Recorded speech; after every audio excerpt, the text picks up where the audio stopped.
Good morning, everyone. This is just something that we at Broward College are incredibly proud to be participating in. My name is Greg Hale. I serve Broward College as General Counsel and Vice President for Public Policy and Government Affairs. And I also have the incredible good fortune of being able to serve Free the Slaves as one of its board members. Broward College, as most of you probably know by now, is an organization that is focused on changing lives. We have about 68,000 students whose lives we're changing. We have campuses and partnerships all over the world, including places like Russia, Peru, Vietnam, Wuxi, China, and elsewhere. And we are incredibly proud of the work we do to change lives. This partnership in particular is incredible because we're going to be working with an organization today that changes lives in probably, perhaps in even more dramatic fashion. Free the Slaves spends time all over the world, in Ghana, South Africa, Brazil, and other close partners such as Haiti. And it's incredibly important to understand the work that they do because it's relatively simple. They are trying to end slavery around the world, and I cannot imagine a more ambitious goal. We had discussions probably about 8 or so months ago with Free the Slaves about doing something along these lines because of the fact that a lot of people, not only in this country, but in Broward County, and even in your most sophisticated environments, don't realize how prevalent slavery is around the world. And for those who realize how prevalent it is around the world, they don't realize that it's prevalent in the United States, or they don't realize that it's prevalent in Florida, or they don't realize that it's prevalent in their backgrounds in Broward, and Miami, and Palm Beach, that it's happening. Sometimes we see it, and we don't even know that we've seen it. This today is an incredible opportunity for all of us to understand what slavery is, what trafficking is, how to recognize it, how to solve it. And there is no question, I think, in my mind, and certainly the Free the Slaves team, that the panelists that we have today are going to be enlightening and provide an incredible opportunity to understand this issue in a way that you really can't get in other venues. We have 13 different panelists today who are going to help us raise awareness. But I want to make sure that we understand the other folks who were involved to help us raise awareness as well. Univision was a great partner of ours. They helped shoot a video about this event today, last Saturday, which was great. You may have heard it on the radio. WLRN, our NPR affiliate, has done an incredible job of talking about this and sharing this with others. As well as Hot 105, done another incredible job talking about this event. This event is all about raising awareness. We have some great leadership from a political perspective who are here, who are lending their voice and are going to help us raise awareness about this issue, and we'll be introducing them shortly. But it's also incredibly important to know that you all helped raise awareness for this event. There'll be people coming in and out throughout the day. A lot of students, some of them have class, others are busy with things, but people wanted to be here, even if it wasn't for all the panels, but 2 or perhaps 3 if they could. But it's really interesting because I sent emails to many of you, and it was incredible to see that people were excited about this, they didn't know about this, but then they took those emails and sent them to friends, and they invited family, and it became an even greater opportunity to raise awareness for the issue. So I cannot thank you all enough, as well as our political leadership, as well as our partners that have played a role in making sure that the word gets out about this, and that we can focus on how we can do something about it. So with that, I'm going to introduce the Executive Director, who is an incredible visionary in this area, Maurice Middleberg.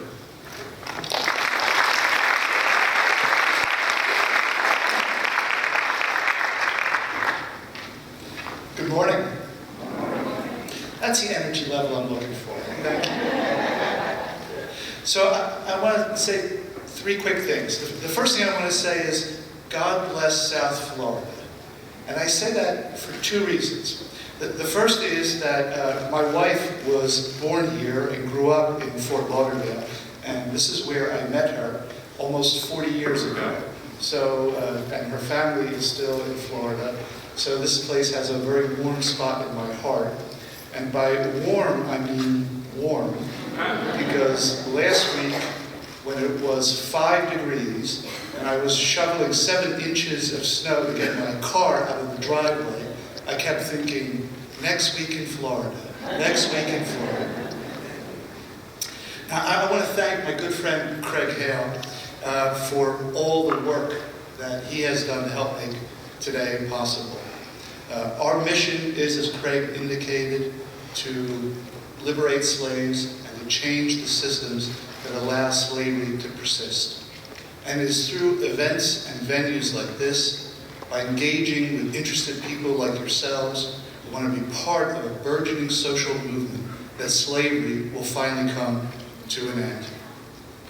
Now, we have a great lineup, and I want to thank the distinguished speakers and dignitaries that are with us today, particularly Congressman Deutsch, Senator Sachs, Congresswoman Wilson, you'll see later, sent a video message, as did Senator Rubio. It's remarkable to me the kind of political leadership that is now engaged, and we're very grateful to all of them for participating either in person or virtually in today's event. We're very grateful for our partnership with Broward College. Let me tell you quite candidly that we at Free the Slaves could not ask for a better ally and a more effective board member than Greg Hale. This would not have happened without him. He's invested an incredible amount of energy in making this happen. And the rest of the Broward College team, and particularly I want to thank Christina Renata, Geraldine Ward, Aileen Izquierdo, Elise Martinez, Tina David, and the entire Baylor Concert Hall team. As you can imagine, there's a tremendous amount of work that goes into an event like today. A special thanks to Jen Cossins at the WASI Foundation, without whose support this would not have happened. And of course to the Free the Slaves team, in particular 3 of my colleagues. You've already met Laurie Fitzmaurice, who's our Director of Development, Karen Stouts, our Director of Programs, and Terry Fitzpatrick, our Director of Communications, all of whom put in a great deal of work to make today happen. So what about today? Well, today is understanding the problem, the magnitude and dimensions and causes of slavery, and seeking solutions. Now we are beginning to understand how to combat slavery in a whole array of contexts, but we don't yet have all the answers. And so the challenge to you, what we ask of you today, is to participate in the dialogue, challenge the speakers, ask tough questions, contribute your ideas and your suggestions about how we can be most effective in combating modern-day slavery. We also ask that you take this opportunity to spread the word. You will see the signs posted throughout, #FreeTheSlaves. And for those of you, and I suspect on the college campus that's an awful lot of folks, use Twitter, and that you do so and spread the word, and that you join us on Facebook and use whatever media are at your disposal to bring more people into the loop. And most of all, we hope that today will be one more step in creating a bigger movement to abolishing slavery and putting an end to it forever. We look forward to a great day. Thank you for being here.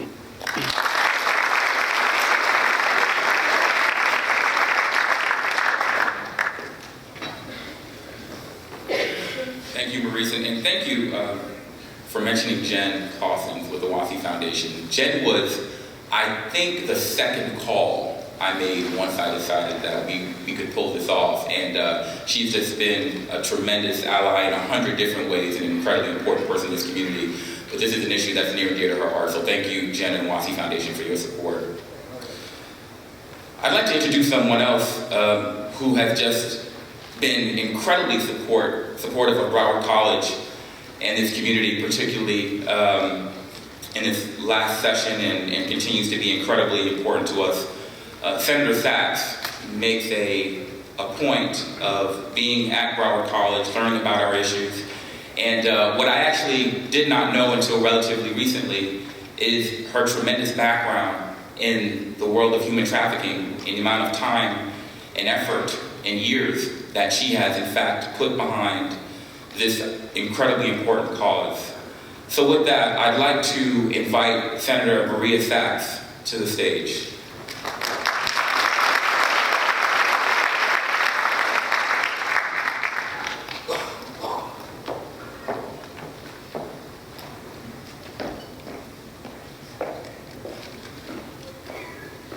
Good morning, Broward College. Good to see you all here. This is one of the first opportunities I've ever had to speak before U.S. Senator Marco Rubio.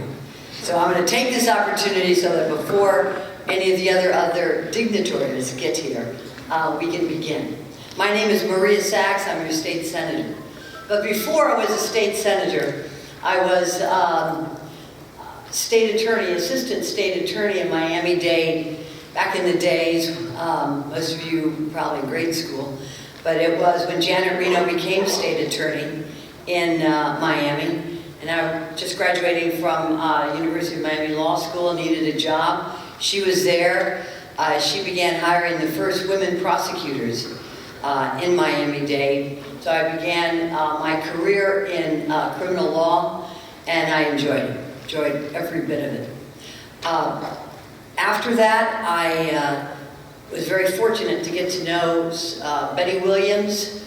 Betty Williams is the Nobel Peace Laureate from Ireland, and she became very involved in women's movement. She became a Peace Laureate in the late 1970s when she united 100,000 women in a march for Stop the Violence in the country of Ireland. She and I met very much similar to an event like this. So those of you who have an interest in this area of human trafficking or in any NGO issue that excites you and brings your passion up, please know to reach out to the speakers or reach out to some of the folks who are involved in this, because it is a great opportunity. Throughout the world, there is an awareness and a thirst to stop human bondage and the use of human beings in trafficking, in human trafficking. So we are not alone in this in the United States, but we've been woefully behind. Let me give you a little update of what's going on in the state of Florida when it comes to human trafficking. In the year 2000, the United States passed a law which criminalized human trafficking. Can you imagine it took us this long? And we didn't catch on to this until the year 2004, when the state of Florida, for the first time, made it a crime and actually passed legislation, Florida Statutes, Chapter 786, that criminalized human trafficking. So it took us a while to catch up. And yet, Florida, as we all know, is the third state in the country for the number of human trafficking that occurs. And people say, well, why Florida? Because we're a portal state. It's a portal state. It is very easy for exploiters to come in through our ports and to bring people here for so many reasons. You know, yesterday I heard that 200 arrests occurred in the city of New York in anticipation of the Super Bowl this weekend. And these were arrests that were concerned with the use of sex slaves during the weekend of the Super Bowl. So that was just yesterday. We're not even close to the Super Bowl. So this is something that's going on every day. So what has Florida done? Well, in the year 2004, we passed our first law that criminalized human trafficking, and we tracked the federal legislation, which is called the Trafficking Victim Protection Act, which is a U.S. statute. And I was elected in 2006 to the Florida legislature. When I found out that we were so woefully behind, I went to the governor and I said, you know, we need to do something about this. Just making it a crime without any teeth is really moving nowhere fast. It talks about it, but what are we doing about it? So what happens to new legislators when they want to make the state move a little bit is the governor immediately put me on a committee to say, he said, Maria, if you think you're so smart, go ahead and let's start a committee against human trafficking. So it was the governor's task force against human trafficking. It was a good one. Because you see, if we just talk about it all the time, it's an academic issue. It doesn't help anything. So this human trafficking, anti-human trafficking task force, we had federal agents, we had law enforcement, we had social workers, and we had many of the same entities that usually find themselves involved in human trafficking. and that is our hotels, our resorts, nail salons, workers out in the fields, massage parlors, many of the clubs that will cater to dancing. All of these entities came together so that they could recognize, number one, recognize what is human trafficking, and then two, find solutions. Maurice, you were very, very relevant with that. It's one thing to recognize it, and the second thing is, what are we going to do about it? When a young person, male or female, is arrested and charged and prosecuted for prostitution, we don't know really if that person is a victim or a defendant. And up to now, that young person has been a defendant. But now what we are doing through our state laws is we are educating law enforcement to recognize when a defendant is really a victim and would be treated in a much different way. But when you look at many of the situations, personal stories of prosecutors and criminal defense attorneys, you can't tell. It's not that a person has a scarlet letter that says, I'm a victim, or they'll immediately say, please don't prosecute me. I really don't want to do this. They're tough. They've been pushed around, they've been molested, they're scared, many of them are here illegally, and they're not going to admit that they are a victim. And many times they're bonded out quickly from the jail, and they're gone. You don't see them again. They go in that deep underground of this very, very profitable business.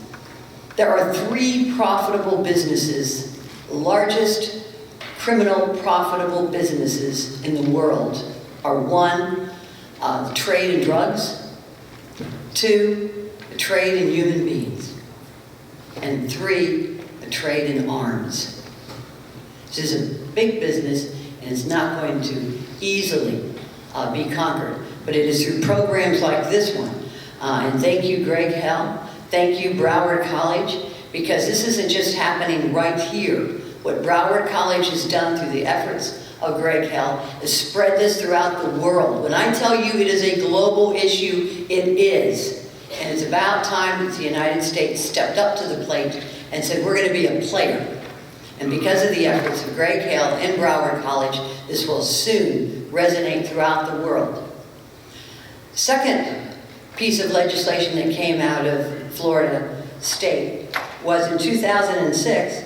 We looked at them. We looked at the different statutes on human trafficking, and we brought them in together so that we had definitions of what is forced labor, what is forced prostitution. So it also made it easier to prosecute, because so many times the businesses will say, I had no idea that she was 15. I had no idea that this young man was not legally here. He said he had parents here. These are the documents that I've received. So now what this legislation in 2006 did is it gave additional tools for our federal prosecutors and our state prosecutors to be able to round up this business and take care of the victims. And then what we did just recently is something that I think is very, very exciting.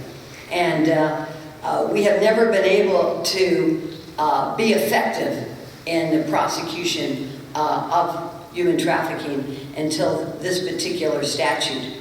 And what it did is this, is it provided for safe harbors. Provided for safe harbors. And yes, you all have been reading about it. This is what we need. If any of you, is there anybody here who work with victims of human trafficking? If you could raise your hand. Okay. You know how tough it is to work with victims of human trafficking. So many of them are scared and no place to go, and they're afraid of law enforcement. They're afraid of being deported back to their countries, or worse yet, they're afraid of talking about what happened to them. And then they would have to have the consequences or their families back home. What this did is it clarified the criminal statutes and said, you're not a defendant, you're a victim, and this is what we have to do. Sounds good, doesn't it? We got a long way to go, though. If I got up here and told you everything was good, and this is what we've done, and now we're, being able to bring the safety net and all these victims into the safe harbor, it would be so sweet, but I'm not going to do that to you.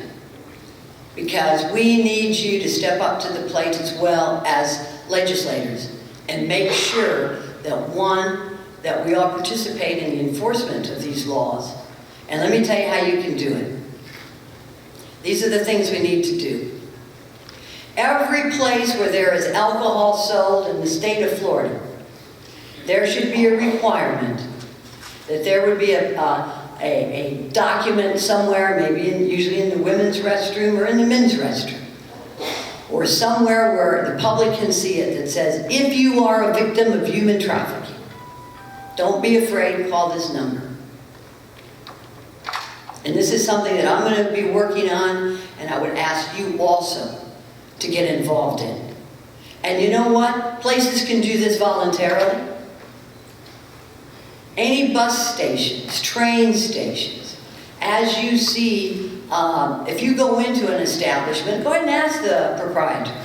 Wouldn't it be a nice idea if you had a notice? Doesn't cost that much, but 50 cents maybe. We don't have any, and if you need anything, contact me and I'll get you a template. Because we like to do it in a couple of languages. And you can reach me at mariasachs.com. It's hard to remember. But mariasachs.com, and we'll provide you with templates. All you have to do is copy them and put them in a women's restroom or in the men's restroom and let them know. Number 2, let's educate our judges or an assistant state attorney or public defenders, law enforcement. How do you recognize human trafficking? You don't have to be a little kid to be a victim. You could also be a teenager or a person, a young adult.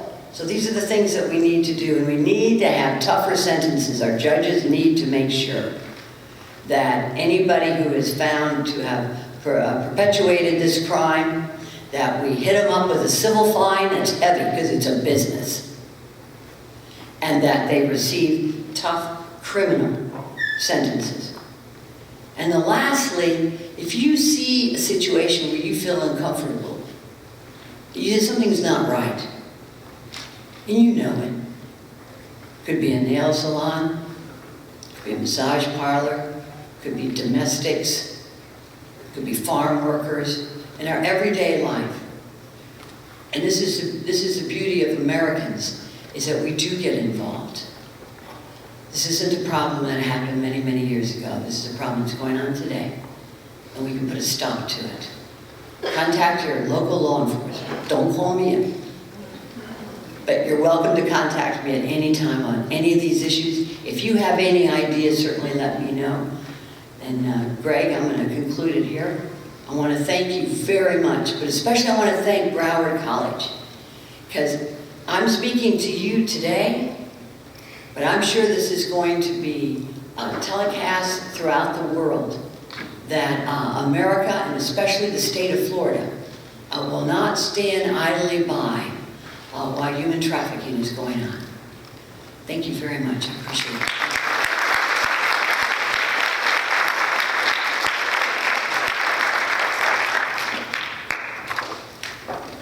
Thank you so much, Senator Sachs. Gosh, there's a lot to be taken from that, but there's certainly the most important thing is that we can do some things about this, and we appreciate you sharing those words and your experiences. We had some members of Congress who wanted to participate in person, but were unable to, but requested the opportunity to prepare a video for this conference. And of course, we were excited to hear that they had that much energy and interest in this issue that they wanted to take the time and make themselves available, at least by video. So we have Congresswoman Frederica Wilson that we'll hear from. Hello, this is your Congresswoman Frederica Wilson. I'm honored to be a part of the crucial discussion about human trafficking. As a former school principal, I've heard horror stories and seen too many children suffer in silence. Unfortunately, Florida is a human trafficking hub. About 40,000 girls, preteens, and teenage runaways can be found in our state on a consistent basis, and all of them are prone to being victims of sex trafficking. And not all trafficking victims are young girls. This is a horrific crime that does not discriminate based on gender, race, or age. In Congress, I'm a part of the Congressional Human Trafficking Caucus, and I've co-sponsored federal legislation to combat trafficking. Federal legislation is just one avenue to fight human trafficking. We must all be vigilant in our communities, learn the signs, and better train our law enforcement officers, teachers, principals, healthcare professionals, nail salon owners, and hotel employees. It will take all of us working together to eradicate trafficking and modern-day slavery once and for all. Thank you.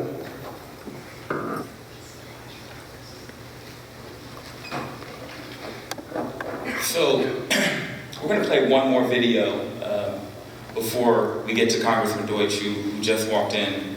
And if you're paying attention at all of what's going on in Congress, you know that there are very few issues that are getting bipartisan appeal. And you know, this is one of them where you're not going to find anyone who's going to talk to you about how they're not interested in supporting human trafficking. The important part about this is that we want to make sure, and I know that they embrace it, that we hold our members of Congress and the state legislature accountable and keep them involved and focused. And we have some great leaders in this area. There are some who don't talk about it as much as others, but we do have some great leaders in this area. And I do want to share Marco Rubio's position on this, which he went back and forth about his ability to get here. And he was not able to get here, but he was kind enough to put together a video for us. Hello, I'm Marco Rubio, and it's my honor and privilege to serve you here in the United States Senate.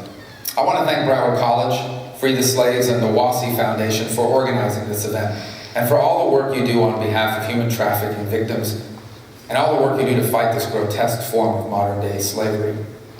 It seems unreal that in 2014 slavery still exists, but it does. And the problem is still so rampant that this entire month is officially dedicated to raising awareness of it. It's National Slavery and Human Trafficking Month. In South Florida, our community knows all too well how much of a problem this is. Just this month, a human trafficking ring was busted at a Miami Beach strip club. Their victim was a 13-year-old girl, 13 years old.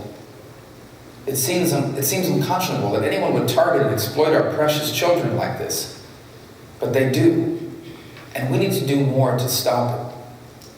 Sadly, our community in South Florida ranks near the top nationwide for human trafficking victims.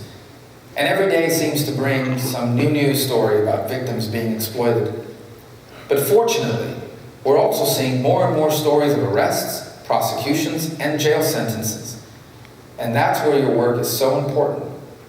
Now, last year, Congress took an important step to combat human trafficking by reauthorizing landmark legislation.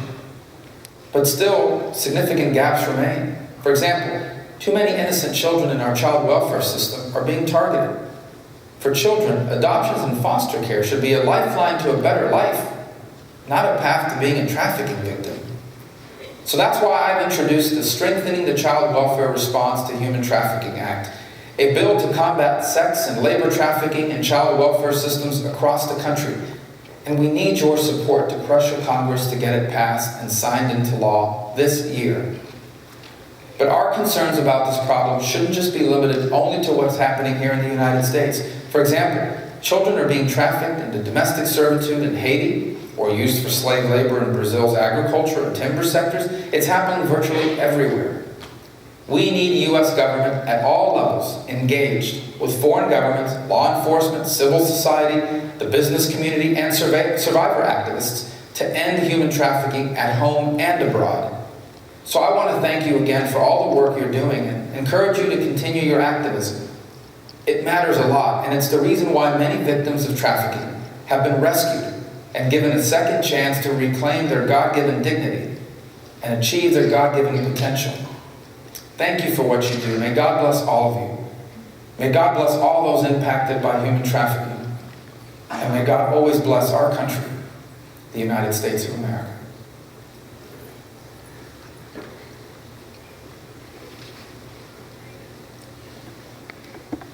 And for our last speaker, before we get to the panel, we have Congressman Ted Deutsch, who probably won't embrace this, but in many ways kind of inspired this conference. We were meeting, I don't know, maybe 8 or 9 months or so ago, and he sits on the Foreign Relations Committee, and I was educating him on the diversity of our college and how many people we have from the Caribbean and Latin America. And we knew that there was going to be some way that we could work together in light of the great work he's doing on his committee. And I think I may have called him a week later or so and said, we have an idea. And he's been supportive along the way, and he's done a lot to help bring this conference to fruition as well. And so I will thank him first, and then I will welcome him to the podium because he's been an incredible asset, and we are very, very happy to have him here to talk about it.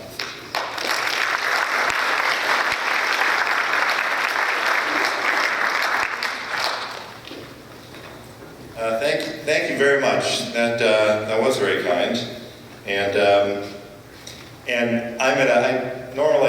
I'm uncomfortable doing this, but I'm at a college, so I'll tell you that I have some prepared remarks that I'm going to attempt to deliver from my iPhone.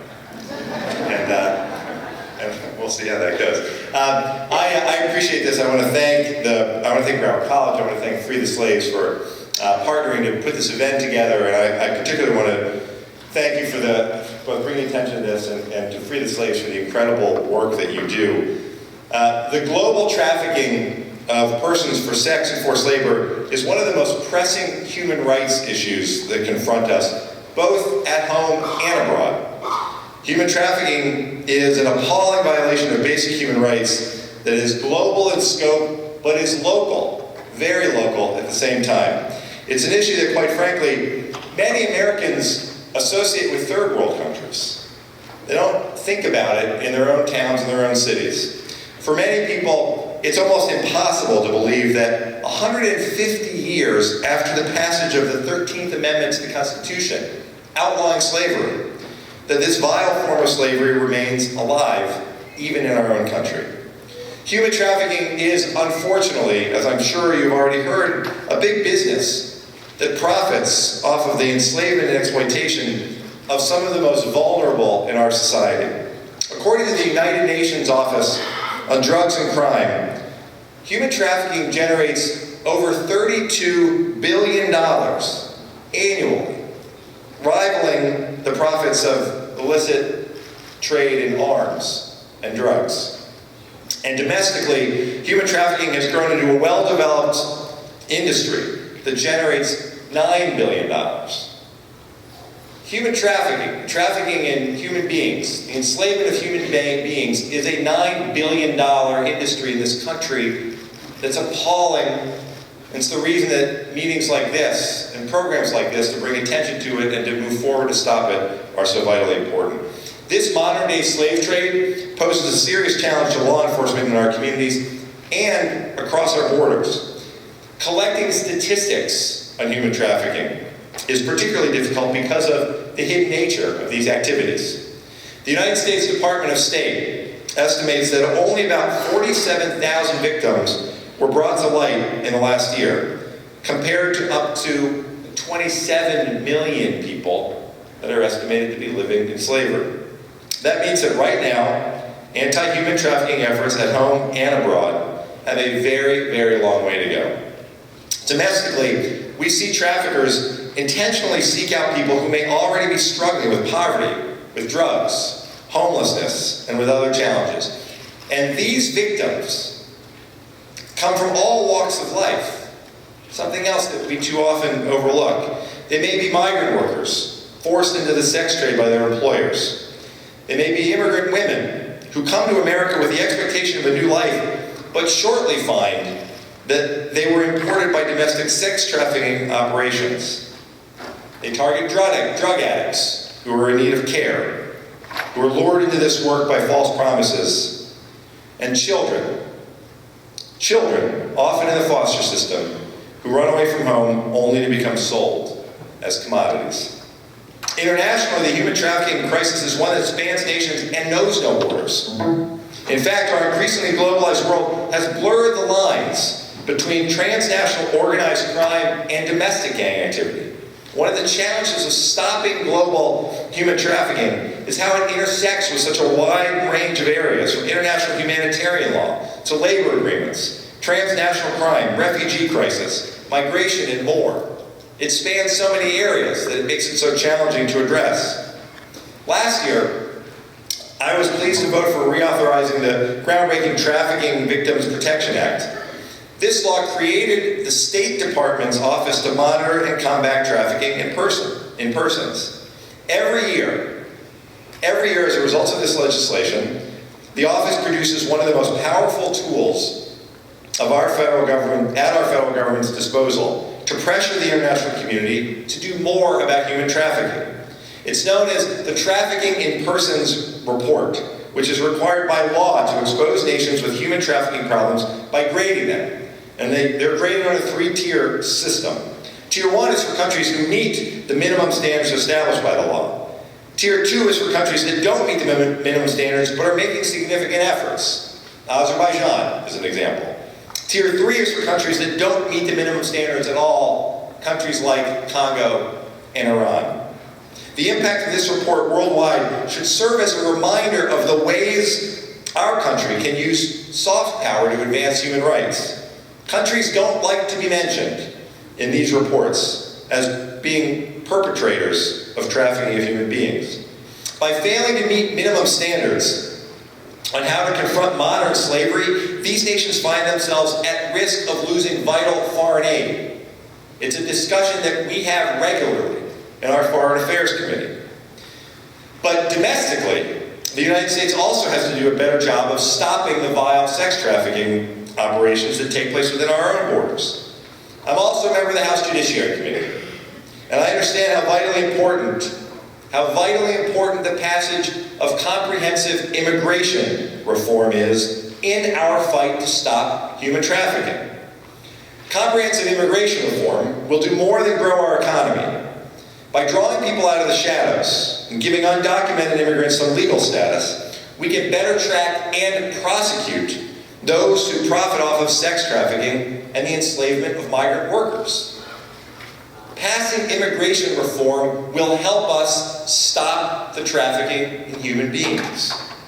Now, last year, the Senate passed a bipartisan and comprehensive immigration reform bill that includes tools for the federal government to stop the trafficking of human persons in the United States. I'm pleased to be a co-sponsor of the House version of that legislation. But all too often, victims of human trafficking are found to have been recruited into the United States labor force from nefarious foreign recruiters. That's why the legislation requires foreign labor recruiters to register with the Department of Labor. It requires foreign workers to receive accurate and accountable information about potential employers in the U.S., and it strengthens the resources for law enforcement to go after employers who break the law.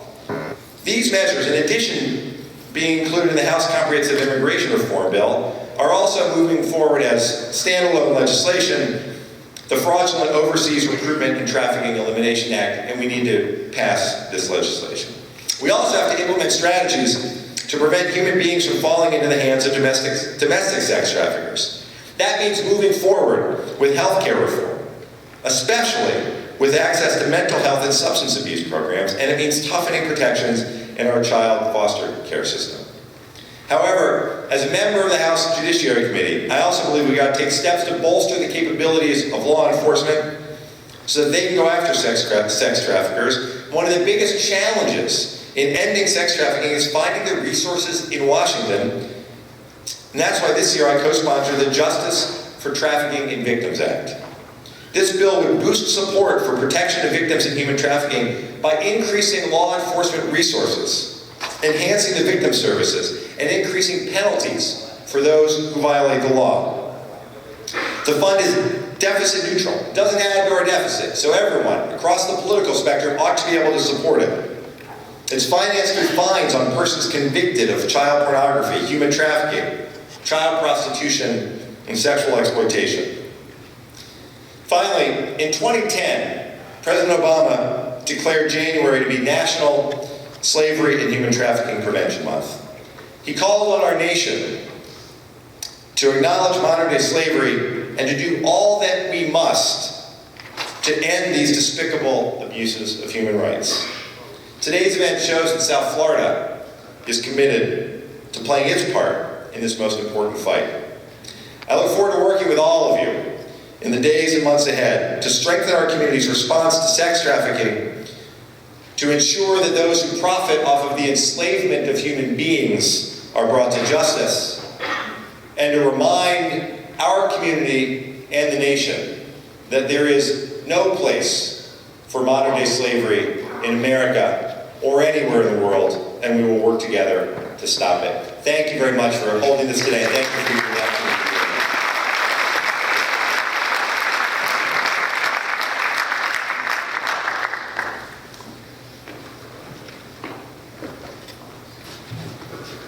Thank you, Congressman Deutsch, for all the work that you're doing. It's important to know that there are folks here who have been doing an incredible job supporting Broward College and supporting this cause in particular. And so throughout, I'm going to be sprinkling a few names out, particularly from our political leadership, as they come in. And if they wouldn't mind standing for those who are here, State Representative Hazel Rogers, who's here and has been an incredible asset for the college.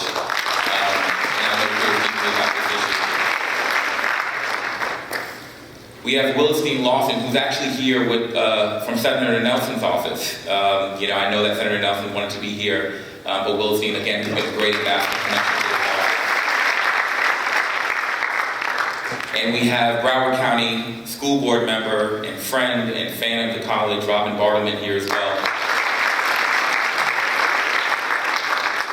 And again, I'll take some liberties throughout, if you don't mind for me to do that. Also, for those who haven't seen it or need to use the restrooms are off to the side. They should be readily available to you. And I'll give you some comments about the technicalities related to lunch and how we'll move forward with that. But first, we are going to move forward with our first panel of the day, which is state and local law enforcement issues. And this is where we start getting into the guts of what's happening here in Broward County in South Florida and Florida in general. So what I'm going to do is I'm going to introduce our moderator.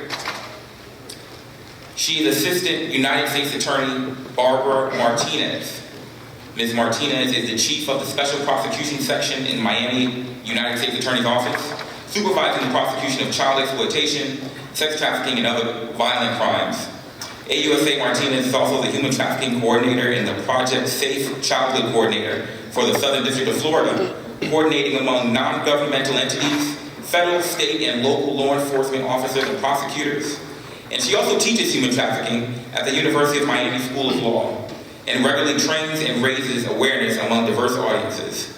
She has won numerous awards and accolades for her public service. Welcome, Ms. Martinez.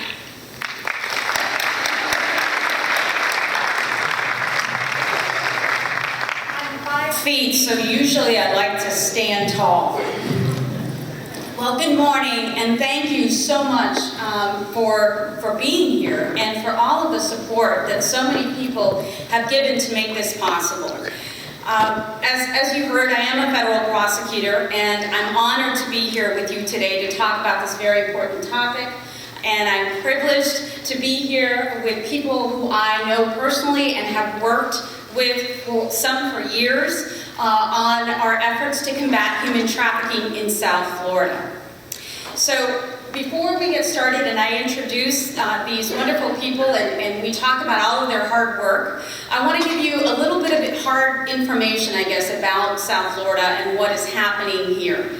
As a Project Safe Childhood Coordinator and the Human Trafficking Coordinator, I try to work with all of our offices, which are Miami, Fort Lauderdale, West Palm Beach, and Fort Pierce, and that this also includes, by the way, prosecutions out of the Keys, which are handled in the Miami office. I try to keep track of all of the cases and I report to Washington. on those efforts. I can tell you that South Florida at the federal level was selected as one of 6 districts in the country. There are over 40 districts in the country to participate in an anti-trafficking coordination team with the Department of Justice. And the reason for selecting South Florida, very frankly, is that we do have a significant human trafficking problem here. And I can tell you that since 2007, my office created a special prosecutions unit to help to work on these cases and other victim cases. Since 2007, with the assistance of everyone on this stage and many, many others, and maybe some of the people in the audience, our office has prosecuted federally more than 50 human trafficking cases since 2007. We have prosecuted 89 offenders of human trafficking. And those are human trafficking violations, not prostitution violations, not other types of pornography. This is in no way reflective of the significant problem that we have. There are many cases that perhaps we haven't identified. And this is why all of these busy people come to speak to you. Because through community awareness and outreach, we are better able to receive information and to identify human trafficking and ultimately to rescue victims.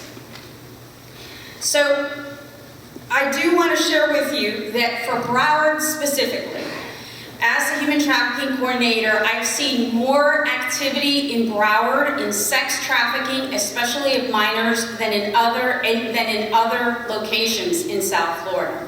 Miami was always and has always been active, but Broward in the last 2 years has absolutely exploded.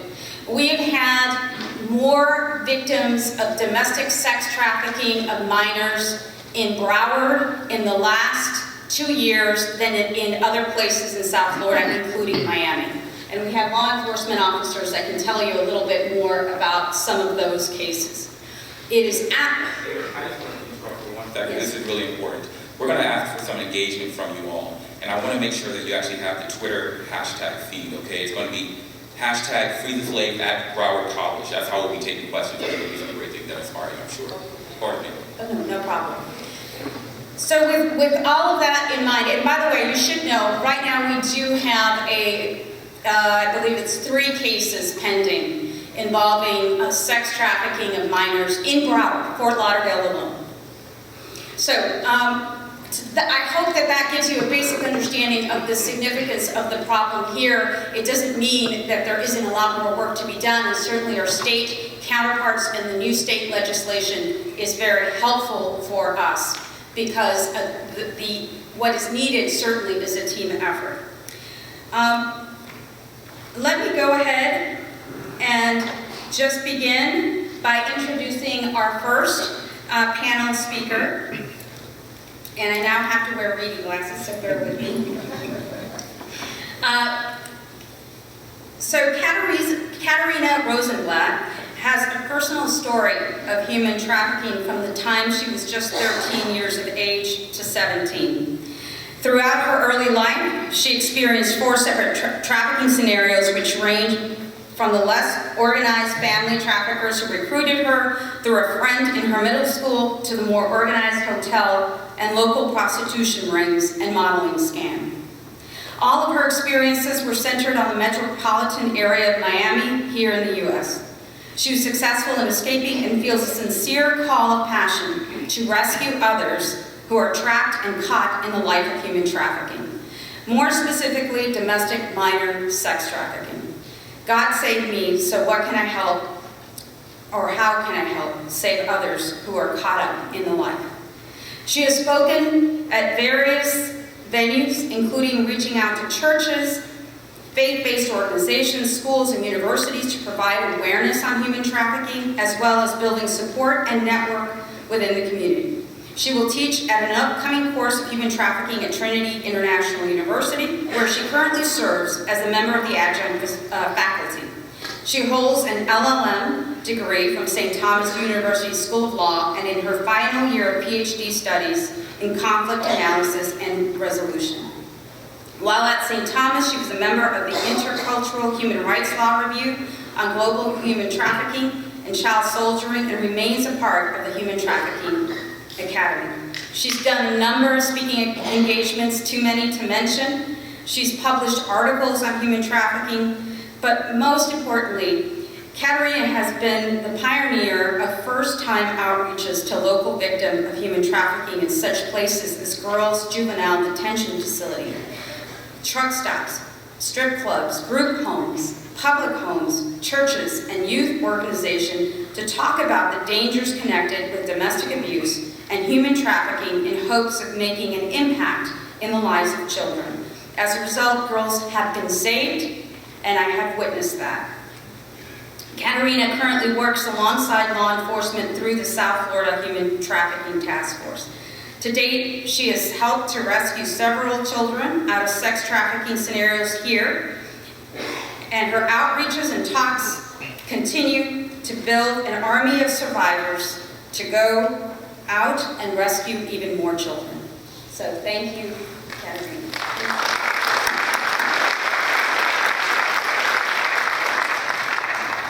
Thank you so much, Barbara. One of our heroes, she just won our Hero Award under There's Hope for Me for her wonderful work prosecuting traffickers here in Broward County. So I really want to acknowledge that and thank her also once again for all of her work.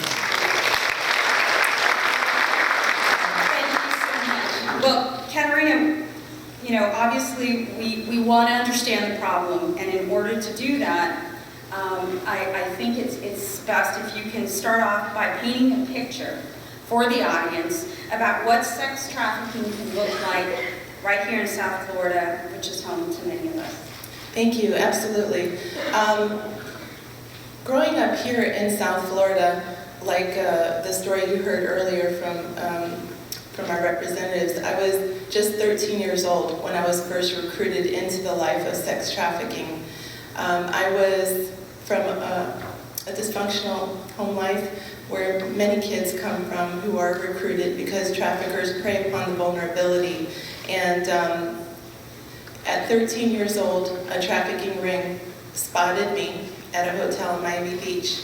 The girl was a 19-year-old recruiter. Many of the traffickers use other children to recruit children. And I'm happy to say that I have finished my PhD now. Just finished it. And thank you. So, as I share my story with you, I'll weave in some of the statistics that I found working with children here domestically in the Tri-County area. And I'm also just so thankful, I have to mention, for Carmen Pino, our head of the South Florida Human Trafficking Task Force, sitting over on our right, and Nick Masters from VSO, because it is a collaborative effort that we are here to promote today, and that we do our work, because nobody can solve trafficking alone. It takes a community to rescue a child. And so you're part of that community. And as I share this story with you, I hope that you'll find a sincere call and your part. Because many of these children come through foster care. Out of the 37 survivors that I interviewed in my work, I found that about half of them came from foster care. Half of them had experienced poverty or some type of economic disadvantage. And that was the case. I was 13 years old. My single mom had come from a domestic violence situation, and she took 2 buses to work. So traffickers were watching me. And the first story, because unfortunately I was recruited several times since I had vulnerability upon vulnerability. I would experience trafficking 4 times within Dade, Broward County. But I'm here to say that I use that story now to help others and bring them out of trafficking. So I don't want you to feel sorry for me, but instead to look at it as an opportunity to bring hope to others. And it's important, though, to understand how this occurred here in South Florida. As Ted Deutsch said, how could this happen? Marco Rubio said, how is slavery happening? Well, I was 13 years old, sitting at a pool and waiting for my mom to come from work. And this trafficking ring sent a 19-year-old girl, Mary, to come and recruit me. She came across as a big sister and a friend and told me, all the things I wanted to hear, that I was important, that I mattered to somebody, and somebody saw me.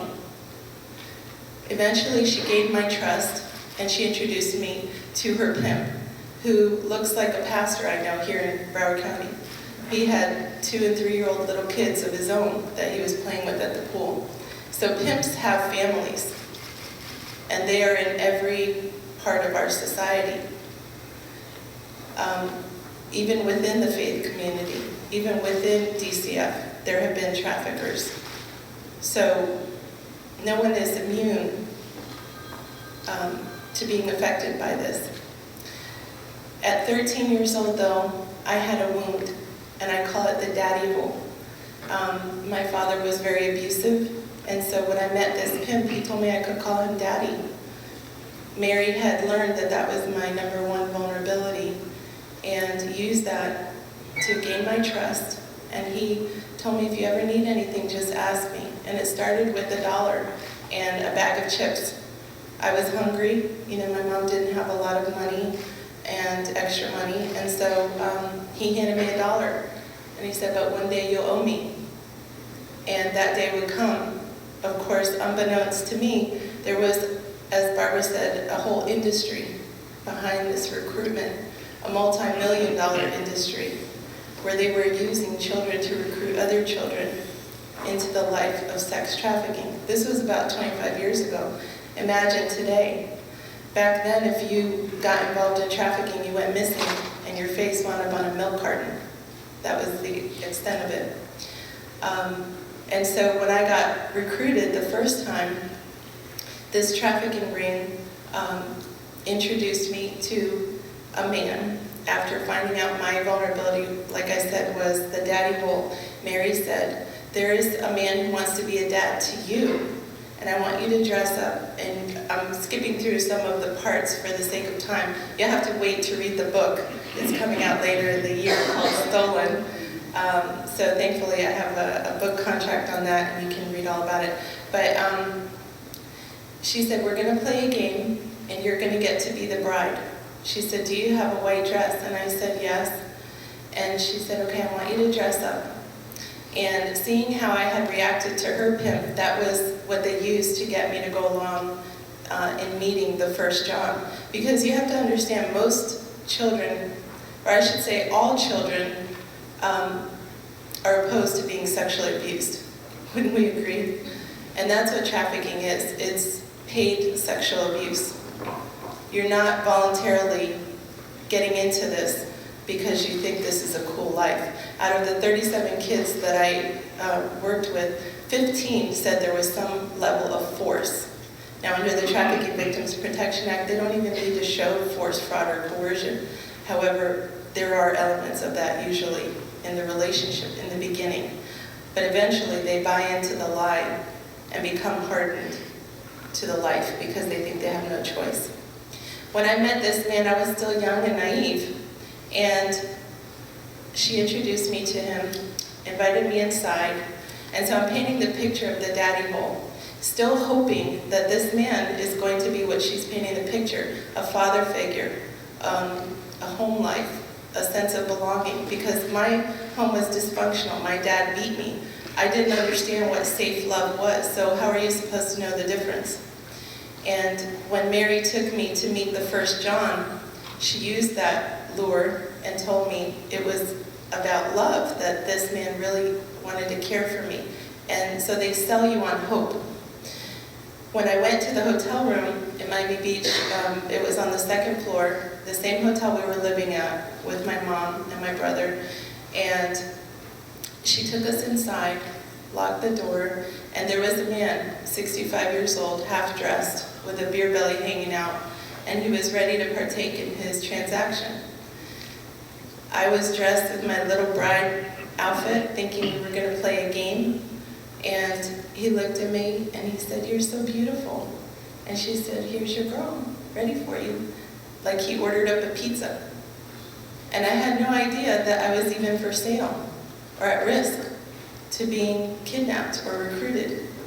Fortunately, I had received Jesus at a Billy Graham crusade shortly before that, and I had a relationship with God. And I felt God in my heart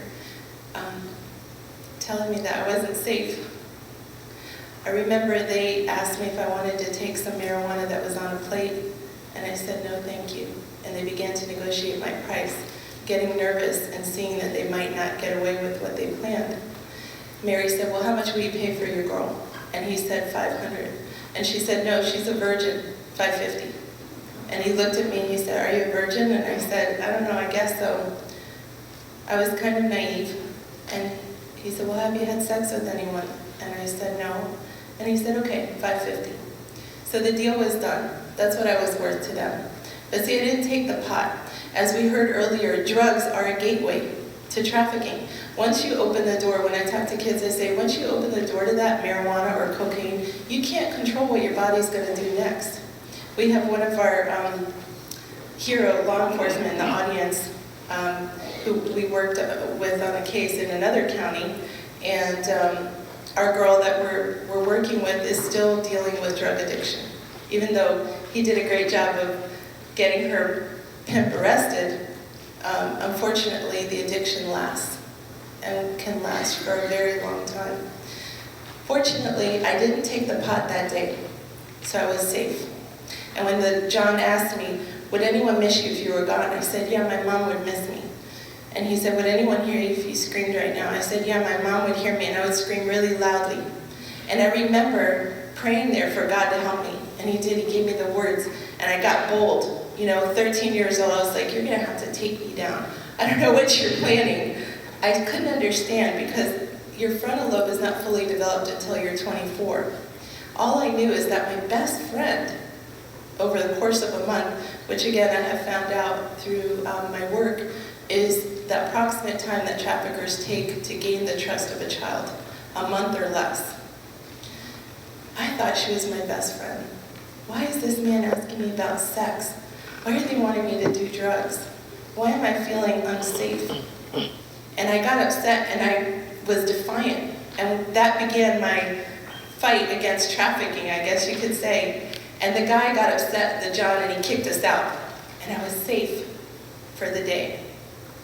I would later come to find out that this was a trafficking ring, like an organized crime unit, a prostitution ring. And so Mary instructed me not to tell my mom. I went home crying because I thought I messed up. And my mom said, I don't have a good feeling about that girl. I don't want you to hang around her anymore.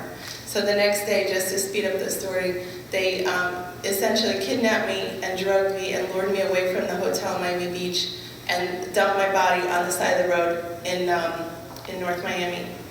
And that could have been the end of it.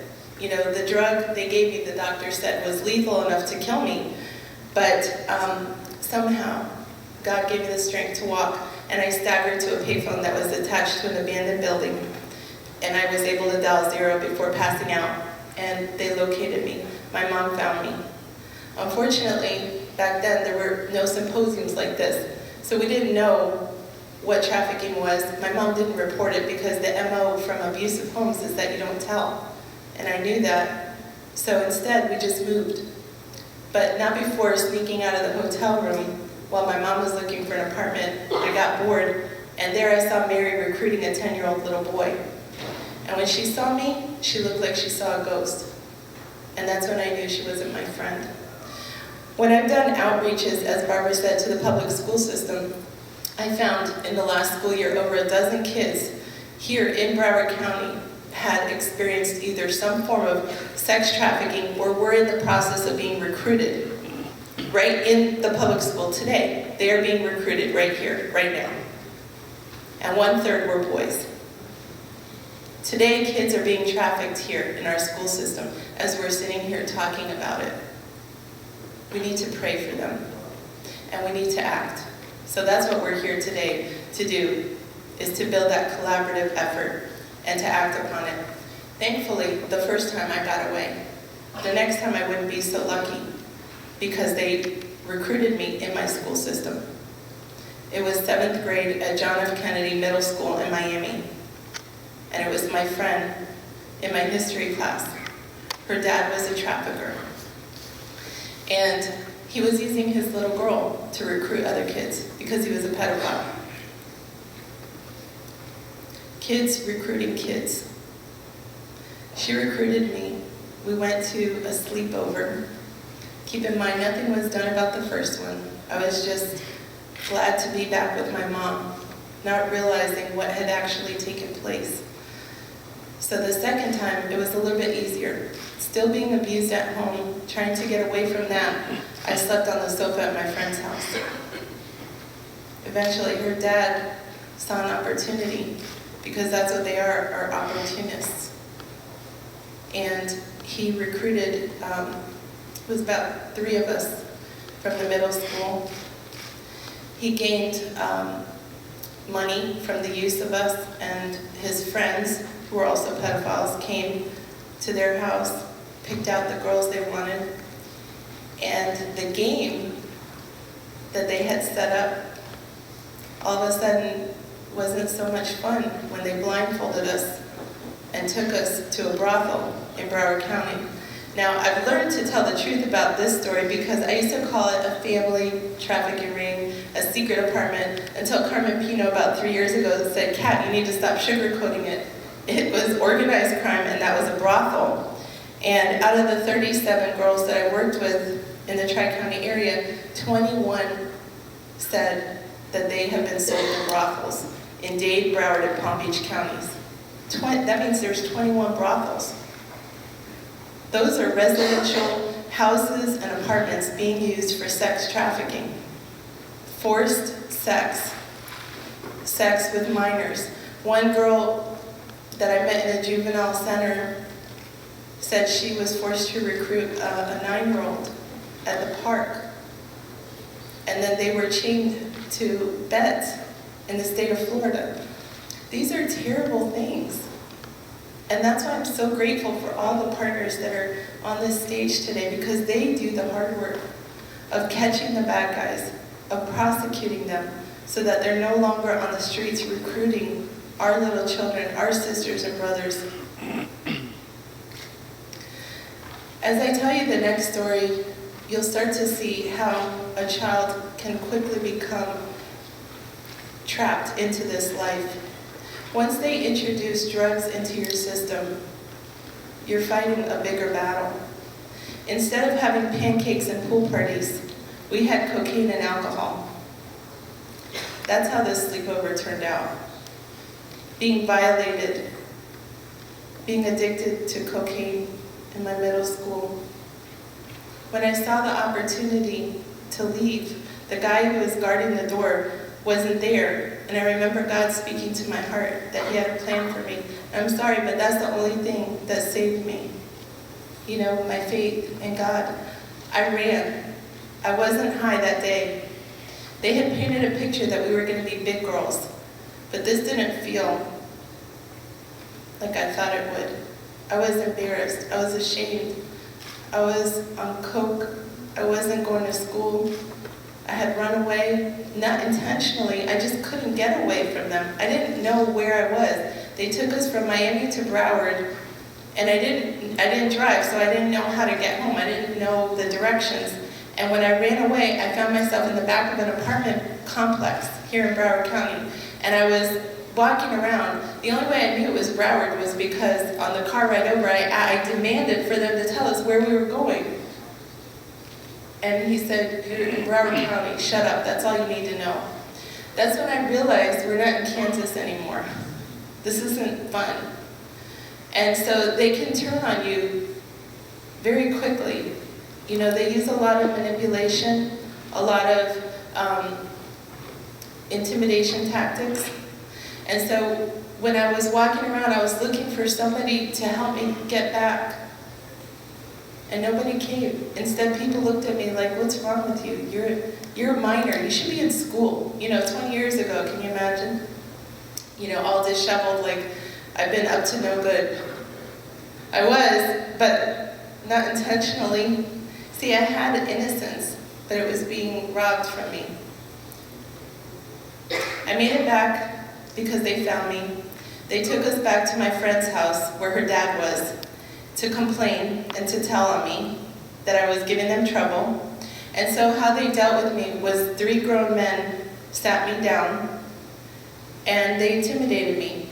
And without going into all the details for hours, I had to sit there and endure their intimidation, their bullying, telling me what would happen to my family. They knew what school I went to, they knew where my family lived. That's how they use tactics to keep kids silent. They tell you stuff is going to happen to you, bad stuff, or they'll take stuff away. Well, I said, I promise I won't tell anybody. If you just let me go home, I won't say a word. I won't call anyone. I won't even tell my mom. I just really want to go home. See, I didn't want to be a prostitute. I didn't want to be in this life. I didn't want what they were offering me. It was icky. It was yucky. It wasn't what they painted it to be. And my mom had taught me values. My mom did teach me that. And that's what I speak to when I talk to girls. I remind them of who they are, who they wanted to be. Some of our girls have even enrolled in college, even at the school where I teach, because they want a better life. They didn't want to go to the strip clubs. They didn't want to be in an escort service. And so I made it home. They allowed me to call my mom with a monitored phone call and told me what would happen if I told on them. I guess I was giving them too much trouble. My mom picked me up with my dad because she didn't drive, and he was being abusive to her in the front seat. So I didn't want to give her more stress. I already knew how to deal with life. I had been through so much abuse, so I just sucked it up. And I went to school the next day like nothing happened. And they were there, my friends, and he said, oh, you don't want to be a part of this? The one whose dad was the trafficker, the ringleader. And I said, I'm not going to tell. I'm not going to cause you guys any problems. I don't want to do it. I don't want to do that anymore. They didn't like that answer, and they planted drugs in my purse and got me suspended from school to let me know that if I didn't want to be involved with them, this is what would happen. And it doesn't take a whole lot to intimidate a 14-year-old,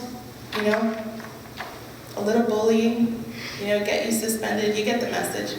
So I dropped out of school. Well, now I had economic disadvantage. My mom was a single parent working. I had abuse. I had been raped. I had been intimidated. I had a drug addiction. So what do you think happened next? I got recruited again. But this time I was a little wiser, a little harder. And when this trafficking ring came up, my friend who was a runaway from foster care, many of the kids have said they were in foster care, she was staying with us. We both got recruited. And this pimp, he was a 70-year-old little Cuban man, seemed harmless. He said, do you like café con leche? Why don't you come to my house? I'm not doing anything. I'm retired. I can talk to you guys. I had that daddy wound, and he had time. And so we spent time with him over the course of about 3 months, I guess, because we lived in the building. He just fed us cocaine. We didn't go to school. We didn't have anything to do. We were dropouts. And after a while, he took us and introduced us to the life. But see, I was still hoping there was love. I was still hoping this was real. And even today, I'm still very careful about dating because I know my vulnerability. I've been duped so many times.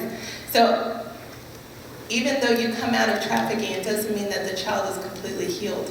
There's such a need for therapeutic counseling, trauma-informed services. And so I never got that.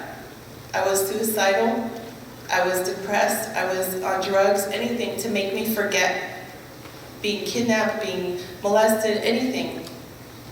So I went along with it because this was my new normal. I didn't fit into society. I couldn't sit in a regular class environment with adults talking down to me as if I was a regular kid. I had lived this other lifestyle, and by now I had hung out with gangs. My boyfriend got shot in a drive-by shooting in Miami. So many bad things happened to me. I hung out with Carroll City gangs. I can't even believe I'm sitting on this stage with a PhD. It's like, that is an act of God, seriously. But when I talk to girls, I talk to them from the heart, you know, and I tell them what I've gone through. And I'll just finish with this. Though I was trafficked again from a modeling scam, I ran away because I knew what was going to happen. They didn't use drugs in that one. When there's drug involvement, it's a lot harder to break free because the drug brings you back. And the third trafficking ring, what got me away from them was when I found myself in Brickell Avenue in one of the drug dealers' houses that they were using as a brothel for prostitution. And I didn't even realize until right now that that's what it was. It was just his house, but it was a brothel. He took us out on the boat all day. You know, we weren't in school. By this time I was 15 years old, and we thought we had one over on these guys, you know, because we were using them for drugs. It was like, we got this. Now we're a little hardened, you know, we know how the game works. You know, you want to use us, we want to use you. Yeah, we figured that's our life. Until I found myself on the second floor of this drug dealer's house, and they had sent this man,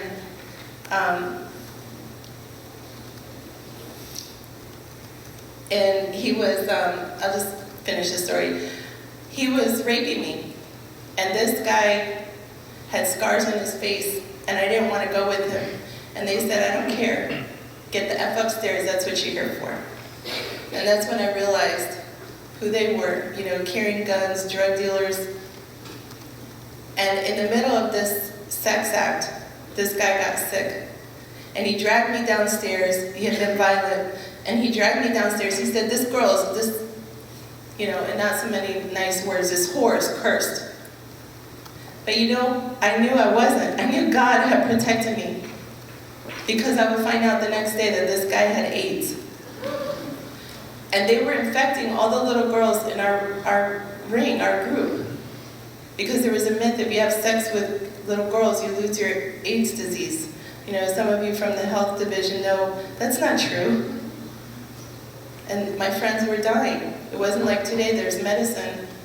And so when I heard that, I turned around and I walked away and I told my mom, I can't tell you what's been happening, but I need you to protect me because I don't want to go with them anymore if they come to the house. And you know what? My single mom from an abusive marriage fought them. So if she can't, you know, parents, I tell them, don't give up on your kids. And she got them kicked out. Yeah, they kept trying to get me back, but eventually I got free. My friend got busted with coke and I got scared straight. Now, the last story, law enforcement didn't believe me. They told me I was a juvenile delinquent when I ran away from the modeling scam. And my mom said, you don't have to be what they're telling you. And I wound up going back to school and getting my GED. I got pregnant from my ex-boyfriend, my ex-husband. His dad was in the cartel. And I wound up marrying him and being in an abusive marriage for 20 years. But when I got out of that, about 6 years ago, I started sharing my story. I got my master's of law, my PhD, and I started this program. You know, I've been working as an advocate for 8 years here, now 9 years in Broward, just little by little developing my program. And now I'm happy to say that we have a full-fledged nonprofit organization. Through the encouragement of many people here, I've been able to just keep going, you know, keep speaking and keep talking. You know, we're not a fully funded program. Most of the girls, we do this as volunteers because we care.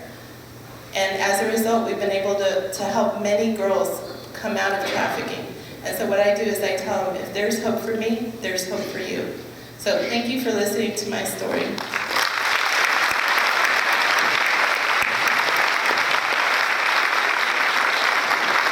Thank you, Katerina, so much for sharing that story with everybody here today. I want to introduce Detective Nicholas Masters, who is with the Broward County Sheriff's Office. He's been with the Sheriff's Office for 10 years and has investigated human trafficking cases, which he's currently doing now. Detective Masters has taught numerous classes pertaining to human trafficking and in 2010 presented at the FBI Innocence Lost National Initiative Training Conference. Obviously, you have some firsthand experience in encountering and rescuing victims right here in Broward County.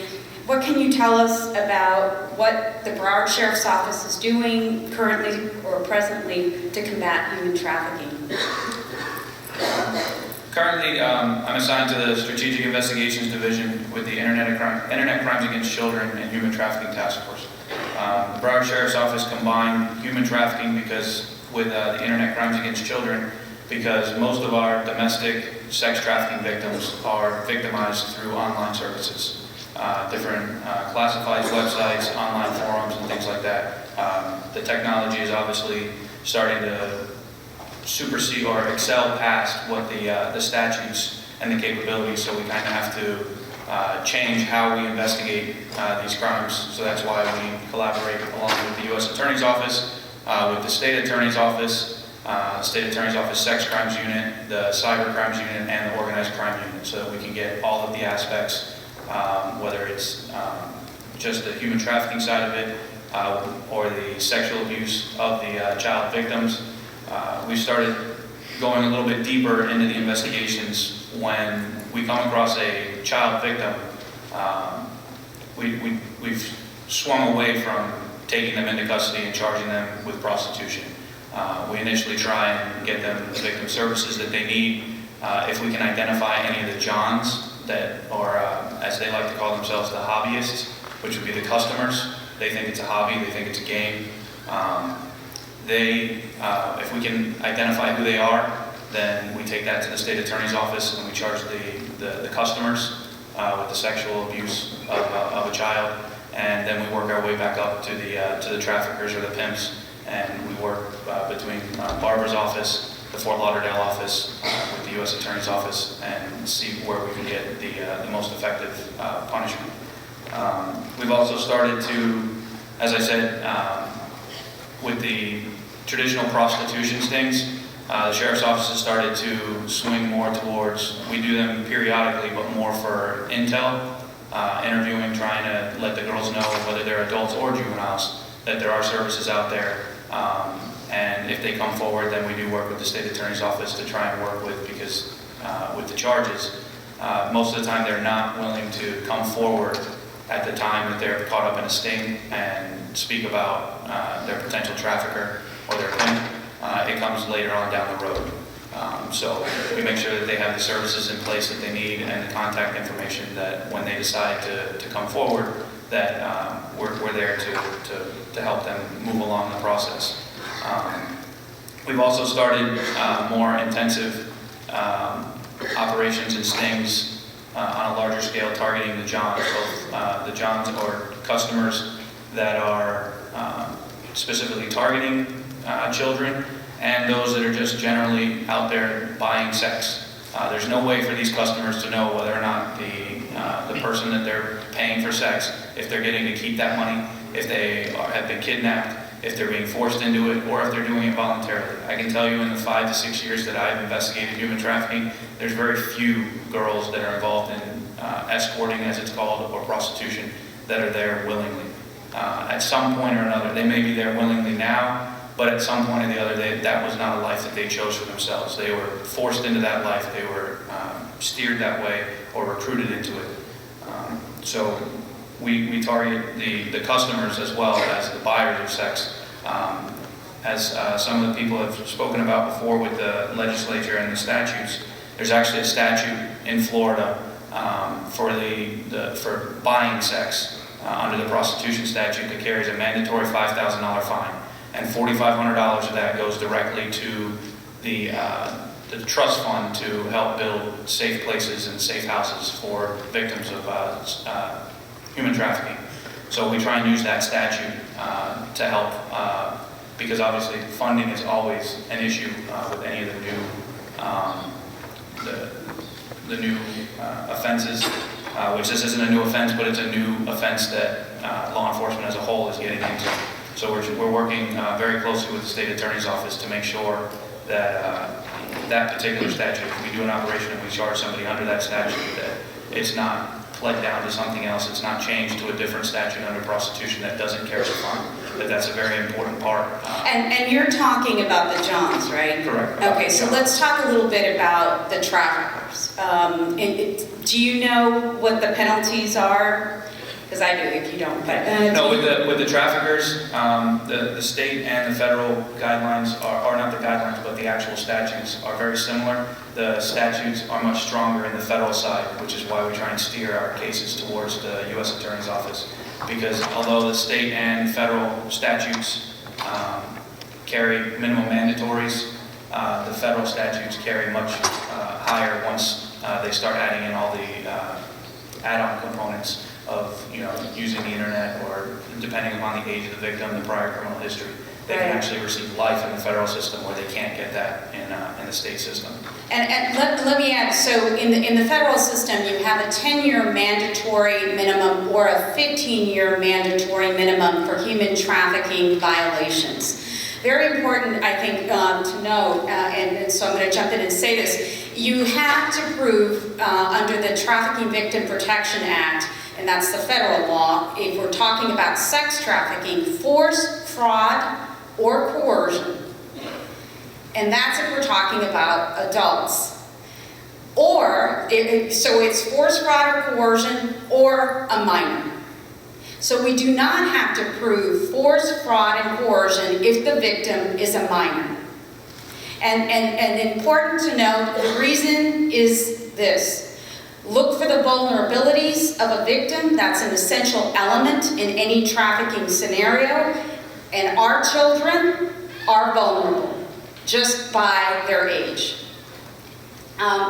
So can you tell us a little bit, I think Katerina mentioned some brothels. Have you seen brothels here in Broward? And I know you can't comment on specific, or things that are not public, but can you tell them anything about any cases that have been resolved and that were already in the press? Yes, we've had several larger scale cases. We had one that was in the media a few years ago called the Boom Boom Room.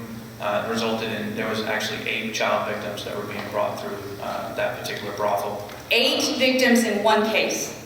That was 8. There was one a few years before that I was a part of, where it was I guess a music production crew is what they were calling themselves. They were going around between the hotels and the clubs, and that was 7 victims that we actually spoke with, and up to 12 that we were able to identify, and we weren't able to catch up with the other victims. But Broward County stands out, as much as Florida stands out on a national level as one of the top 3 for human trafficking in general. Broward County stands out above pretty much anywhere else in the nation of most multiple juvenile victim cases, whether it's through the U.S. Attorney's Office or anywhere else. It's a scary trend that we haven't been able to find an explanation for it, other than we just have a lot of vulnerable children in Broward County, and these traffickers and these pimps are exploiting whatever vulnerabilities they have.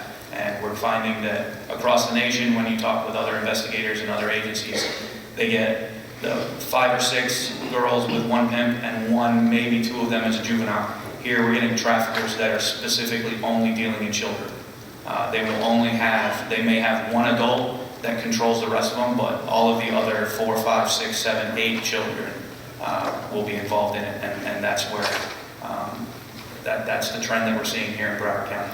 And let me just add that we do federally prosecute single victim cases. Obviously, every life is extremely valuable, and that is the bulk of the cases in Miami are single victim cases. In Broward, however, in talking with my colleagues in DC and in other districts, it is absolutely unheard of to have so many cases in a few years with so many minor victims by one trafficker or by one trafficking group. Thank you so much. I do want to introduce Don Thompson, who's also a member of the task force, but I guess as a segue, and before I do that, can I ask you, how important is it to work in a task force environment, and why? It's pretty much the only way that you can successfully attack the human trafficking problem, is you have to do it as a collaboration between the prosecutors, the other law enforcement agencies, whether it's federal, state, or local. I'm on the FBI Minor Vice Task Force, which specifically targets domestic sex trafficking.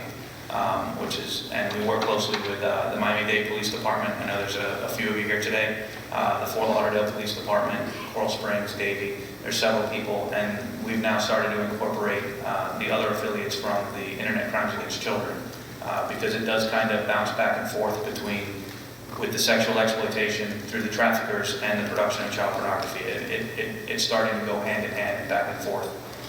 So the task force is the absolute only way that you can investigate these crimes, because these traffickers don't see the jurisdictional boundaries. And how, it's true, and how critical is the victim advocate non-governmental organization component to that? It's pretty much, that's the key piece, especially for the prosecution side. Without the non-government organizations and the victim services, we wouldn't be able to keep track of our victims when it comes time to trial. That's another benefit of using the U.S. Attorney's Office over the State Attorney's Office. My personal experience is from time of arrest to either a plea or trial is anywhere from 3 to 6 months. Sometimes it's out as far as 12 months, but that's on a rare occasion for a sex trafficking case to go out as long as 12 months. Whereas if it goes to a state side, you could be looking at 2 to 3 years, and now that's 2 to 3 years that you have to maintain contact with this victim and keep track of them for the prosecution purposes. Otherwise, the trafficker could potentially get away with it. But the U.S. Attorney's Office moves it along quickly. So the victim advocates or non-governmental organizations continue to keep, obviously, in contact and to work with the victims, because that's very important. It's very important for the prosecution side of the case. Once we do the investigation, then the victim services has to step in. And obviously, it's very important for the victims as well. Correct. Thank you. So Don Thompson, how are you? I feel like I'm on a talk show on the chair. Get up and walk around. So Ms. Thompson has been an educator with special needs populations and has worked for Christie House, the Children's Advocacy Center of Miami-Dade County, for 14 years and is currently the Assistant Executive Director. She has designed programs and developed presentations on topics of sexual abuse, reporting, boundary safety, teen dating violence, sexual harassment, commercial sexual exploitation of children, and more recently, children in traumatic stress. Under her direction, Christie House provides presentations to thousands of Miami-Dade students, parents, and community agencies annually. In addition to her education and outreach work, she has guided the agency through accreditation, expansion of therapeutic and case management services, quality assurance, and supervises staff training in the volunteer program. Christie House is absolutely very well known in this community, and thank you for your great work. Thank you for having me here today. So, obviously you have spent a lot of your time working with victims and supervising those who work with victims. Can you tell us a little bit about, I guess, what is the most important thing that you've learned in working with victims of human trafficking? I think it's really important to start where the victim is. So we need to find out from them what their needs are. They have a myriad of needs. Some of them are conflicting but they certainly need a house, they need a safe place to live, they need food, clothing, shelter, all of those things that we would normally think of children that might be coming off the street. Besides that, they have all kinds of health needs. If these children have been involved in the life for any period of time, they've not seen a doctor, they've not seen a dentist, they most likely have STDs, multiple injuries from beatings and abuse. They could have just all numbers of things, not to mention the fact that they're going to be under a lot of traumatic stress because of all the things that they've experienced. And for a long time, obviously, some of the victims that you worked with, especially minors, were in fact being incarcerated, and this is before the Florida Safe Harbor Law. Can you tell us, I guess, what the impact of the Florida Safe Harbor Law is and what you had to kind of go through, your experience in helping to change that? Yeah, my executive director, Trudy Novicki, was instrumental in starting the writing of that law. About 3 years before it was passed, there was a number of people that were really involved in writing, amending the bill, changing it, and allowing it to get passed. And it has been a groundswell of interest and participation. Law enforcement has been amazing in how it's stepped up. A lot of individual providers now providing services. we had gone from a place where people really didn't know that this was a problem, that know that this is existing, to now really providing lots of services. Our state attorney has gone from 0 to about 100 different prosecutions. We have a lot of service providers who are doing some really unique things for allowing kids to be in foster care, and especially training foster care parents. So the law has really allowed us to take kids who had been considered delinquent and really moving them and moving the community's vision that these children are victims, and trying to really surround these children with services that they need. And going forward, I guess, what is the next step? I mean, what are some of the things that you think you need to better serve your victims? Well, shelter is a huge problem. We are still in conversation a lot with law enforcement because there's only about 2 houses right now in the state of Florida for safe harbor. There is a big discussion between the Department of Children and Families and law enforcement about keeping children safe. And a lot of advocates who believe that children can't be locked up, that they really need to make those choices to stay. And so there's a lot of back and forth about those conversations. And so, again, it's really important that we're having these collaborative dialogues and these efforts, because everybody wants to help children, but everybody comes at it from a little bit different direction. And I would say more broadly, some of the things that we really need to do is expand. First of all, we need very specific services for boys who've been involved in the life. Christie House provides specific services for girls under Project Gold. There are very few agencies out there that are providing services that are tailor-made for the boys that are involved in the life. So I would say that's a great need. I would also say we need a lot more education to our boys and our girls about what this looks like, what it might be like to be approached by a trafficker, and really encourage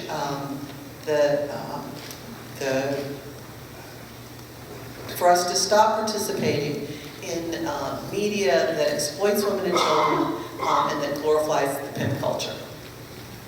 Thank you so much. And I do want to introduce Carmen Pino, who is with Homeland Security Investigations. He's currently the Assistant Special Agent in charge of HSI, or Homeland Security Investigation, in Miami, Florida. In his current position, he is responsible for all investigations related to violations of the Immigration and Nationality Act, as well as serving as the head of the South Florida Human Trafficking Task Force. And it is Homeland Security Investigations that hosts that task force. ASAC Pino began his law enforcement career in 1995 in Philadelphia with the DEA, or Drug Enforcement Administration, before transferring to the former U.S. Customs Service in 1997. ASAC Pino has accepted varying assignments with Customs in Arizona, New York, and headquarters at Washington, D.C., before being named Assistant Special Agent in charge. ASAC Pino received his Bachelor of Arts degree in Political Science from Cabrini College in Philadelphia, so welcome here today, too. Thank you. Make sure you give me an easy question. Come on. Make it easy. Can I phone a friend if I don't know the answer? Yes. Well, we've obviously talked, I think, a lot about sex trafficking. What can you tell us in the audience about labor trafficking and our efforts to combat that? Yeah, and that's a great point, and I want to thank everyone for having us. Sex trafficking is kind of, when you look at the trafficking in a very macro term, and when you look at it how we do in terms of a triage, yes, the sex trafficking of a minor is probably one of the most horrendous and heinous crimes. So, of course, that's where a lot of time and effort is spent. But we cannot, and we should not, forget about the other victims that are out there. I mean, yes, we do want to save everyone, but we do have finite resources. So a lot of our time and effort is put into the sex trafficking areas. But there are a number, and I mean a great number, of labor trafficking victims that are out there that are being brought in both internationally and some that are being exploited domestically. We have so many cases out there sometimes, and we're talking, when we look at a sex trafficking, you may have 5 or 6 victims, but when you talk about a labor trafficking case, which is very hard to prove, I'm going to put that out there, because as Barbara was explaining, we are usually dealing with the adults. Usually we're dealing with males, And we're talking about 40 to 50 individuals at some times, where you have to then prove that force, fraud, or coercion. Very difficult to prove it sometimes because a lot of times these people are definitely afraid. They've been recruited overseas, been promised the American dream, been brought to the U.S. to work on our farms and fields or in our hotels or wherever the case may be, only to find out that that was a lie. And that there is so much pressure on them, not only here in the U.S. by their traffickers that are handling them, but back home. They're trying to earn money to support the families, the large families, back in their home country. So if what they believe to be is a failure on their part here, could have adverse effects. So it's very difficult for us to investigate those sorts of crimes. But I want everyone to walk away, yes, sex trafficking is horrendous, but don't forget that there are so many other forms of trafficking that are happening right here. Whether that be the forced labor, whether it be the domestic servitude, we're talking about that single individual or maybe one or two individuals that are being forced to work 10, 15, 20 hours a day sometimes as a maid or staff. These are the things that so often they get lost in the trafficking world. And would you, I guess a couple of things. First, we have had some prosecutions involving labor trafficking federally here in South Florida in the last several years. Yes, and there was a great collaborative effort. It was as we talked about the task force. That is the only way to address this. When you're talking about a case that is international in scope, that not only may have one or two places here amongst the counties, usually is going to cross the tri-county or even within the state or even interstate. Then you're talking about the number of victims. So when we're talking about the victim advocate being so critical part of it, so many pieces to this puzzle have to come into play. That's why these types of cases are very difficult. But yes, we've had a number of successes. The last being the Filipino workers that were brought in, that were being held hostage in two residences in Boca. And they were basically taken to some resorts where in the morning they would be cutting the grass and getting the greens ready on the golf course. Then, after they did a full day of that, they would quick shower, change into the kind of the waiter outfit, and then they would be working in the banquet hall till late at night, and then cycle that 7 days a week for a number of years. And there were approximately 39, as I recall, victims, yes. Filipino victims in that case. 39 victims. It took at least, I think, 2 years between the entire prosecution because between the trial, or getting trial preparations and getting all that witness statements and gathering all that evidence, it was a great logistical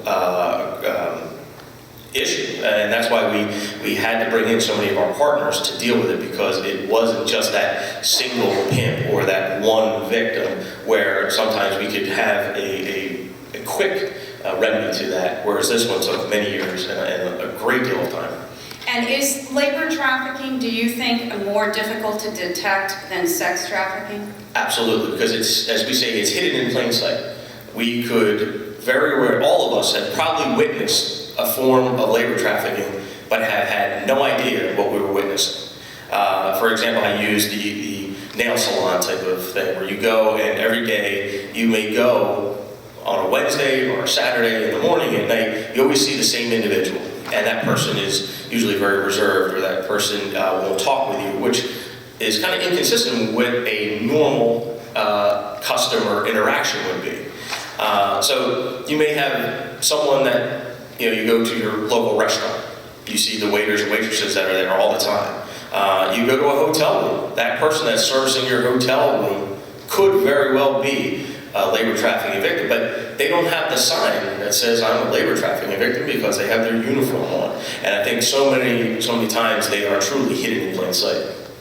Well, can you tell, I guess, the audience what it is that you do through your task force to reach out to potential labor trafficking victims? Well, it's our task force, if you remember. You can. Well, now put I yourself- think I have a new job as somebody who does interviews on TV. Okay, so Barbara and I have to give. Barbara and I have been part of and basically have formed the task force over a number of years, and it basically started with a conversation between her and I, her office and our office, and you know what? There's a problem. There's a big problem. And when we started to brainstorm, we realized that it was almost beyond anyone's comprehension and control. So we got together with our federal partners at first, and then we started to bring in our state partners. Then we knew that we needed our non-governmental organizations and our social service providers, which as this began to grow, we started to get more leads because more information was being put out. We constantly are on the road. I mean, most of the panels up here, we're kind of like a traveling troupe. We usually are at one forum or another. So as the word got out, the leads began to come in. So with that, increased workload. So our task force began to grow. We now have academia involved. We now have more, just the media is just starving for this information, and we're so happy to be partnering with the media because it gives us such a broader audience now versus, we may have 500 people in this audience today, but now imagine hitting, 50,000 people when we go online. Right, but that still makes it hard to target your labor. It is, because even though we're putting out the indicators, most people still don't realize it. And our pitch, when I go out and you go out all the time, is you have to look at trafficking through a different set of eyes.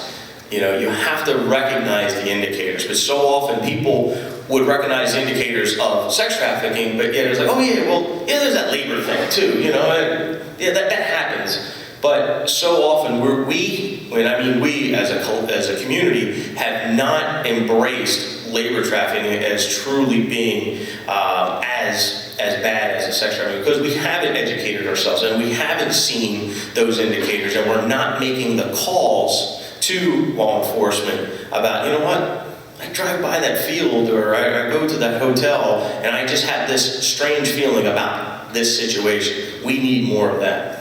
Well, and one thing I have to say, give kudos to Carmen and his group for, and we're all participating in this. They do go out to the fields and to migrant worker areas and provide care packages and pamphlets on trafficking in other languages, especially in Spanish. And we're coordinating another one of these events in actually our first meeting's tomorrow on this for some of our NGOs. And we're going to do it in February, and we'll be getting the word out. It's not just going to be Dade this time. Sometimes it's done in West Palm Beach, but I'd like to really coordinate an across the district effort so that everyone is doing flea markets, restaurants, coffee shops, places where, and we do have a lot of local police officers, excuse me, who work in those areas that can tell us when are good times, when the workers are getting dropped off. This is high season. Yes. And so we do have a lot of migrant workers in South Florida right now. So I hope that the panels this afternoon will actually also help to address the issue of labor. And not that when we go out to the farms and fields, it isn't a challenge in and of itself. We started out when Homeland was created, we were known as ICE, Immigration and Customs Enforcement. Well, no one understands anything beyond immigration, so you can imagine the challenge when immigration goes out to the field and it's like, oh, we're here to help you, and people are running, like, oh no, wait a minute, you're victims, and no. So that's why we had to change our name a little bit. But it is a challenge. How do you go to someone who may be here, illegally, but yet is being victimized? I'm here to help, and I'm not going to report you.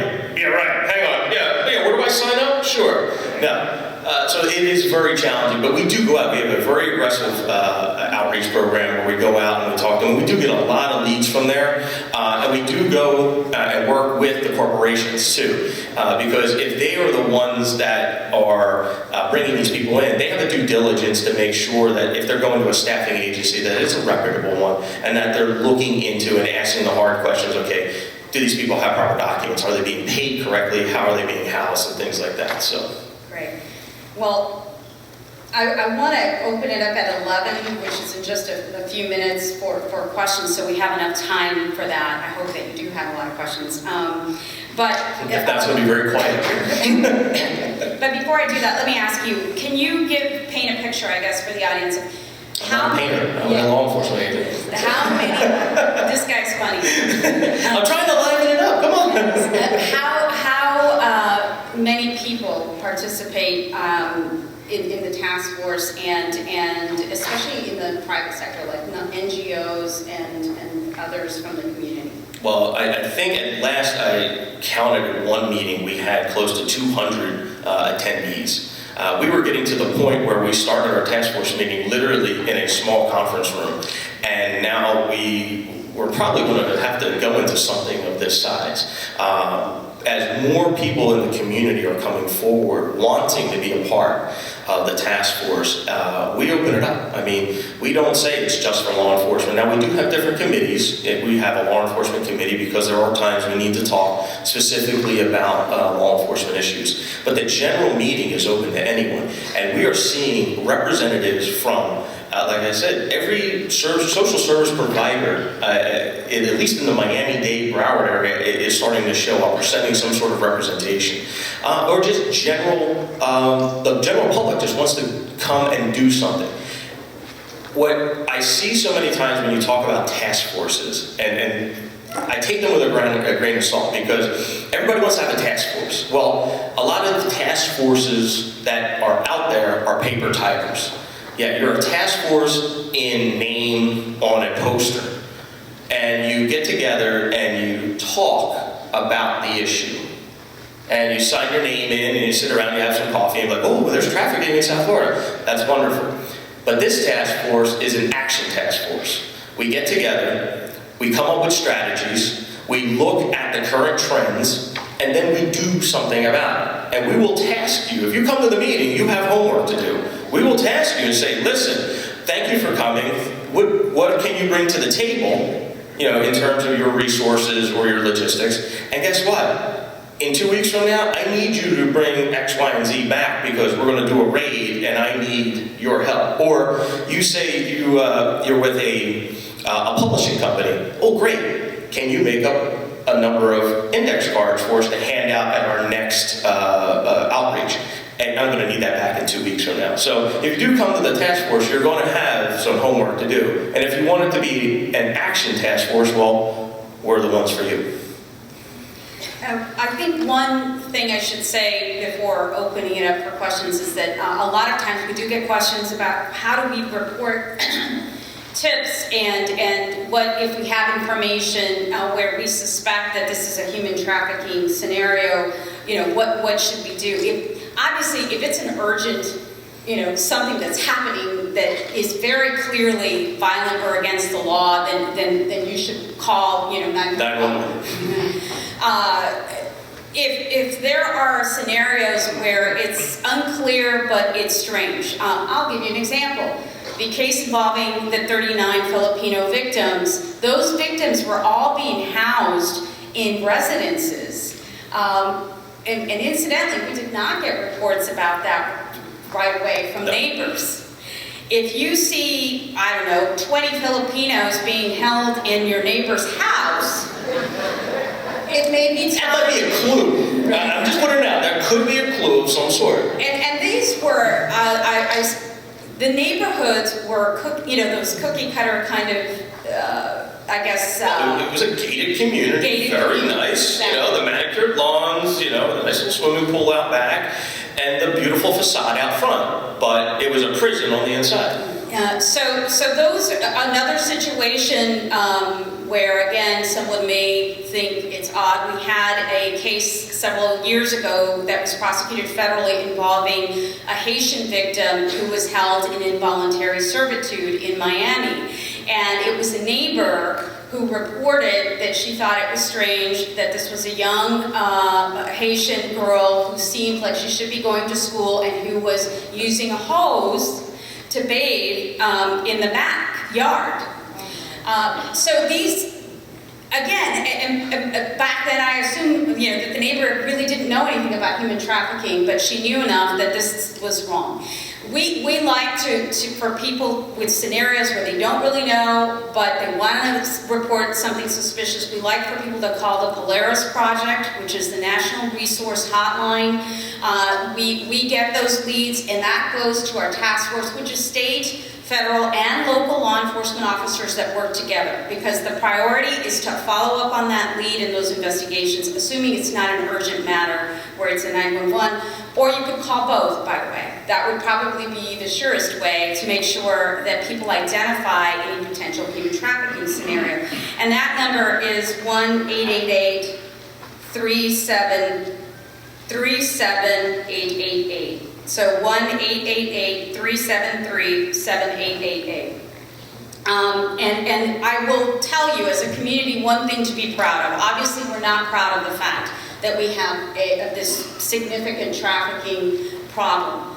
However, I will tell you that I recently met with the Polaris Project, and they shared with us that the number of calls that come in, that we have a much higher percentage of true trafficking tips that are being reported, which means that our community in South Florida as a whole is much better able to identify human trafficking. So when they're calling in, they are not reporting an alien smuggling. They're not reporting a crime that simply isn't a trafficking or potential trafficking scenario. So this is all due to you being here and to becoming educated. So thank you very much for that. Can we open it up for questions? Do you have questions? I hope so. Not all at once, please. Oh, boy. How, did the Twitter account explode? It did, it exploded. Outstanding. I'm sorry, I'm not hot. This mic isn't hot. Hello? I mean, I can yell, but...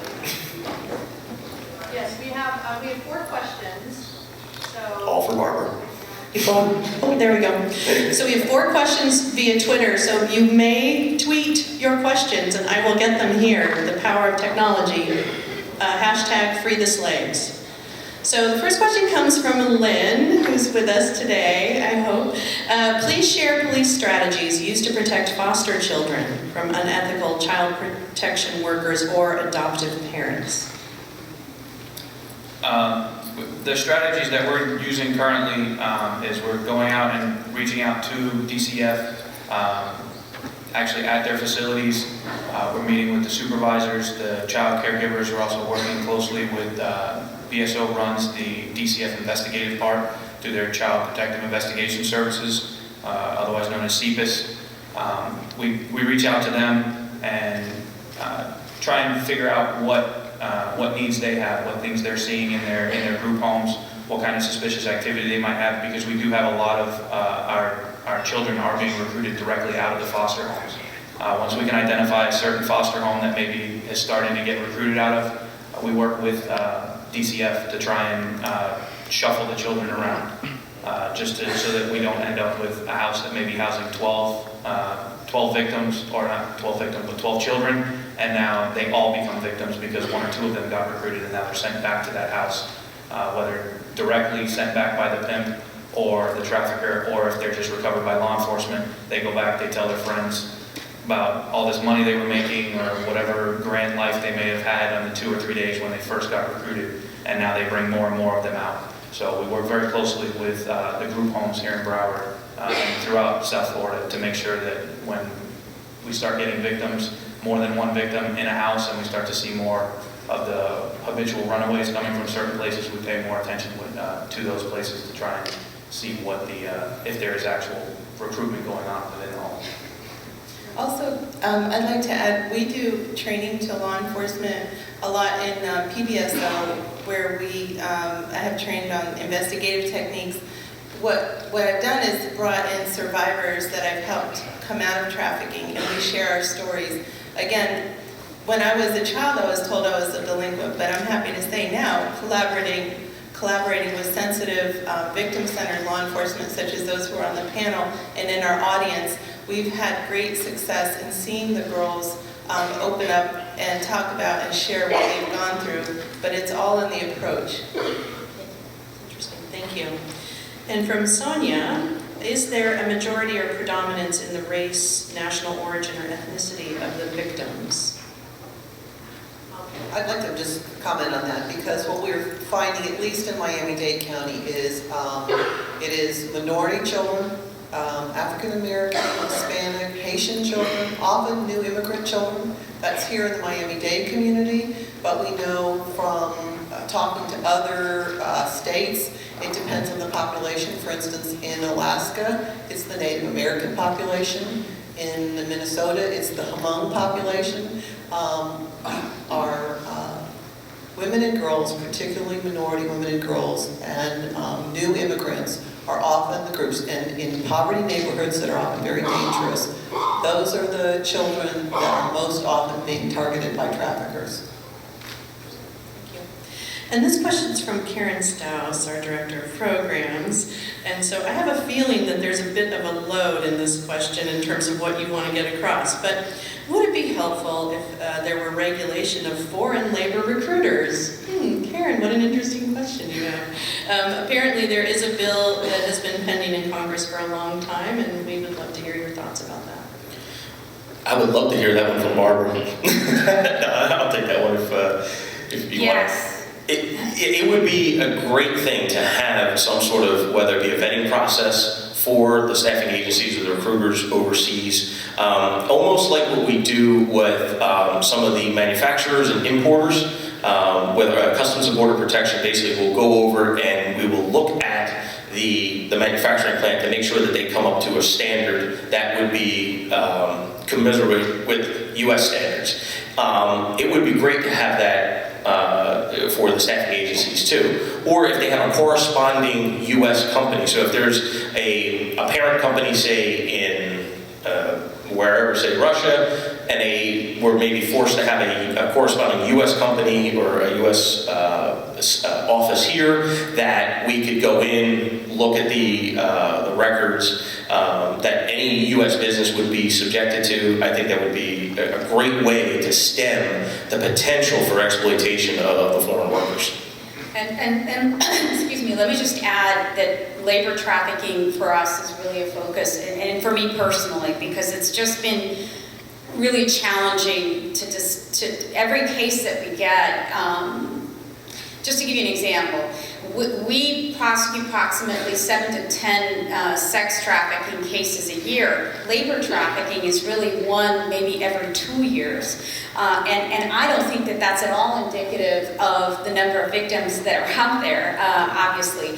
So anything that we can do to really allow for more, I guess, a better understanding, more open processes that allow for people to just see what's going on. And so as an example of something that I'm trying to do, I'm flying to Washington, and I'll be meeting with the State Department to train some of the people that actually review visas, student visas, and other foreign visas for people who come into this country and work for the summer. And we've seen, unfortunately, victims that have come on student visas into South Florida. And by the way, you know, everybody wants to come to Miami and everybody wants to go to Orlando to work for the summer if they're a college student. So that's an example of, we work with our labor department. We didn't mention that. They're a huge part of our task force. But for us, who are not really in that, you know, typically world of labor, it is a huge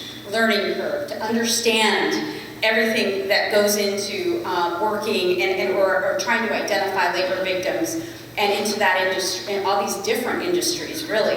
So I guess, you know, obviously for me, anything that we can do to really open up whatever it is that's going on with labor contracts, the holding of visas, we just have a new law that it's a misdemeanor, but that it makes it a crime for workers to hold workers' visas.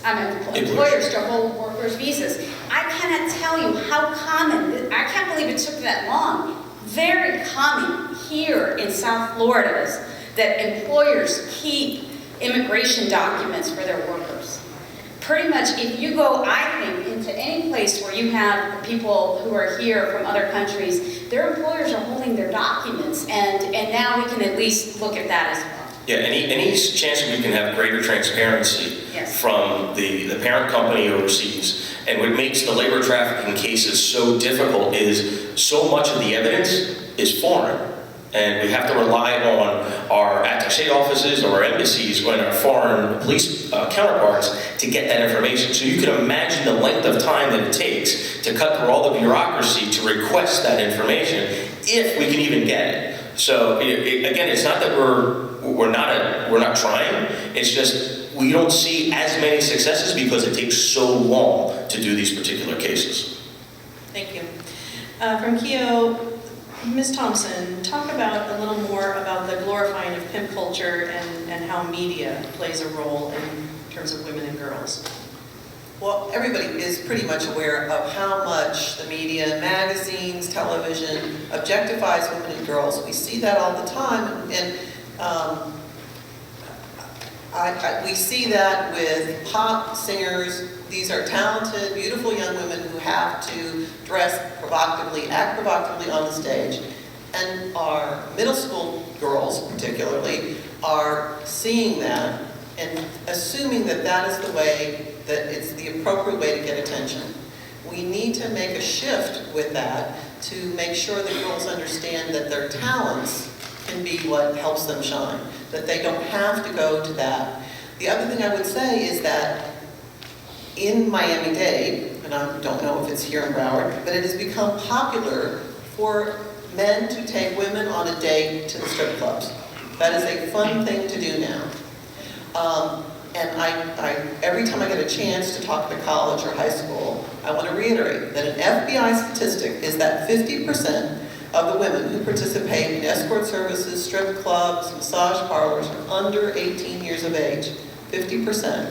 So if you are attending these strip clubs, if you participate in escort services or any kinds of things of that nature, you are contributing to commercial sexual exploitation of children.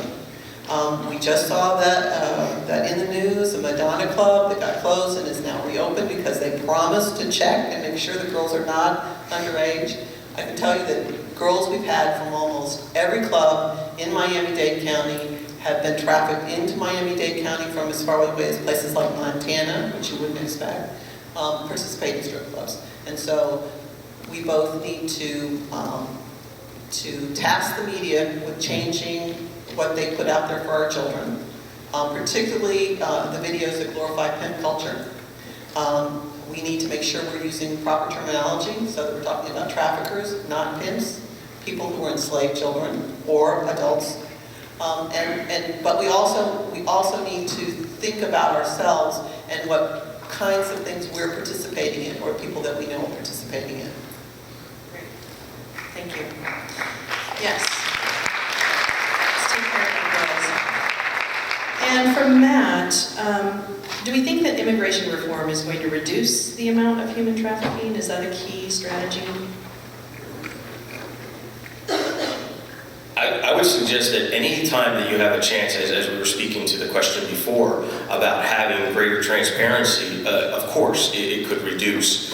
Greater controls over the issuance of visas, such as what Barbara was talking about, will greatly reduce these types of things. So any chance that there is opportunity to relook at a system that is currently being exploited, it will only, in my opinion, produce great things. Right, and let me just add, I think that what we've seen as prosecutors and law enforcement officers is absolutely, especially in areas that are high migrant areas or where you are very likely to have people who are illegally in the country. It's not just human trafficking that is not being reported. It's a lot of other crimes. People are being victimized and they're not reporting it because they're afraid of deportation.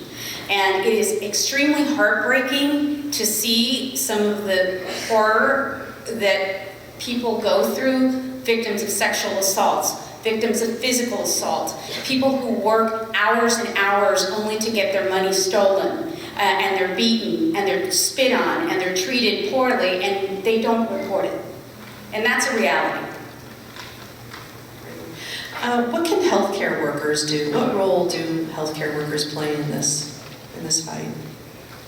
I think healthcare workers can get educated, like they are here today, on how to spot signs of trafficking. I've spoken to all of the pediatricians at Miami Children's Hospital and helped them understand that if you get a child patient in who has multiple STDs, that's a good sign that you're looking at a trafficking victim.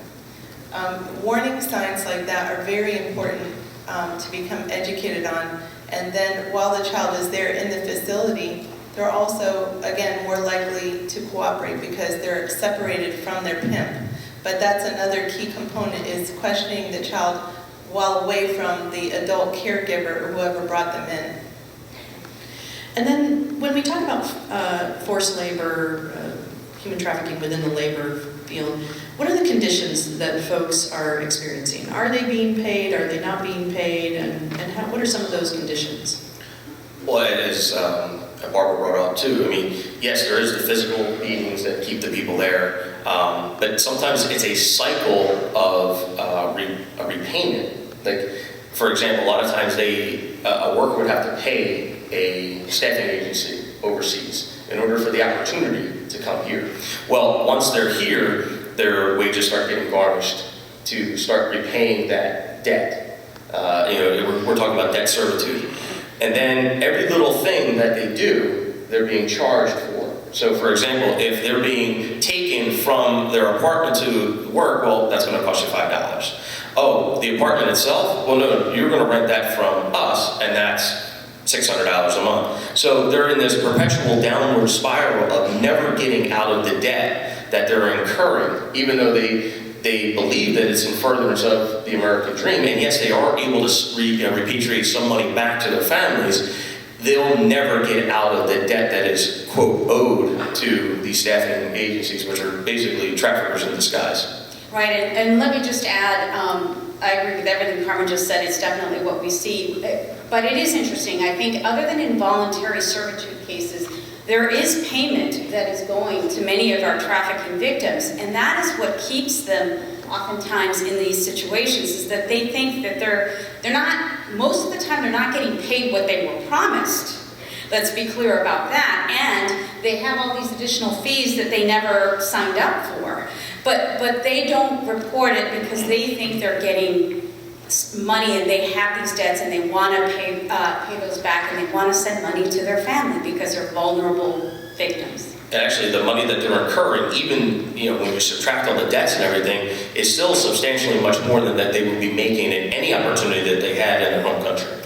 And then just to piggyback off of that, most of the migrant workers, when we go back to the brothels, are then, even what they're paid, they're then transported, which they have to pay for, to these brothels, and then they pay for sex in the brothels with the money back to the traffickers, who are now going to take the money from the sex trafficking victims who are being exploited. So it's just a giant vicious... And I'm glad you raised that point, which is very, very good and something we haven't mentioned. Obviously, we've seen, and this is true in all of South Florida, that migrant workers do pay for sexual services. And so many of our sex trafficking victims have been servicing migrant workers in migrant areas. Who are also being victimized. Correct. The prices that a migrant worker is paying on average is about $25 for about 15 minutes. They drive up, if they're not being driven, which by the way, that's a newer trend, they literally they might even ride a bike or just walk to an efficiency nearby, and there's a line of people waiting to go in. In a number of the cases that we've had, when you go back to what I spoke of originally, this is transnational organized crime.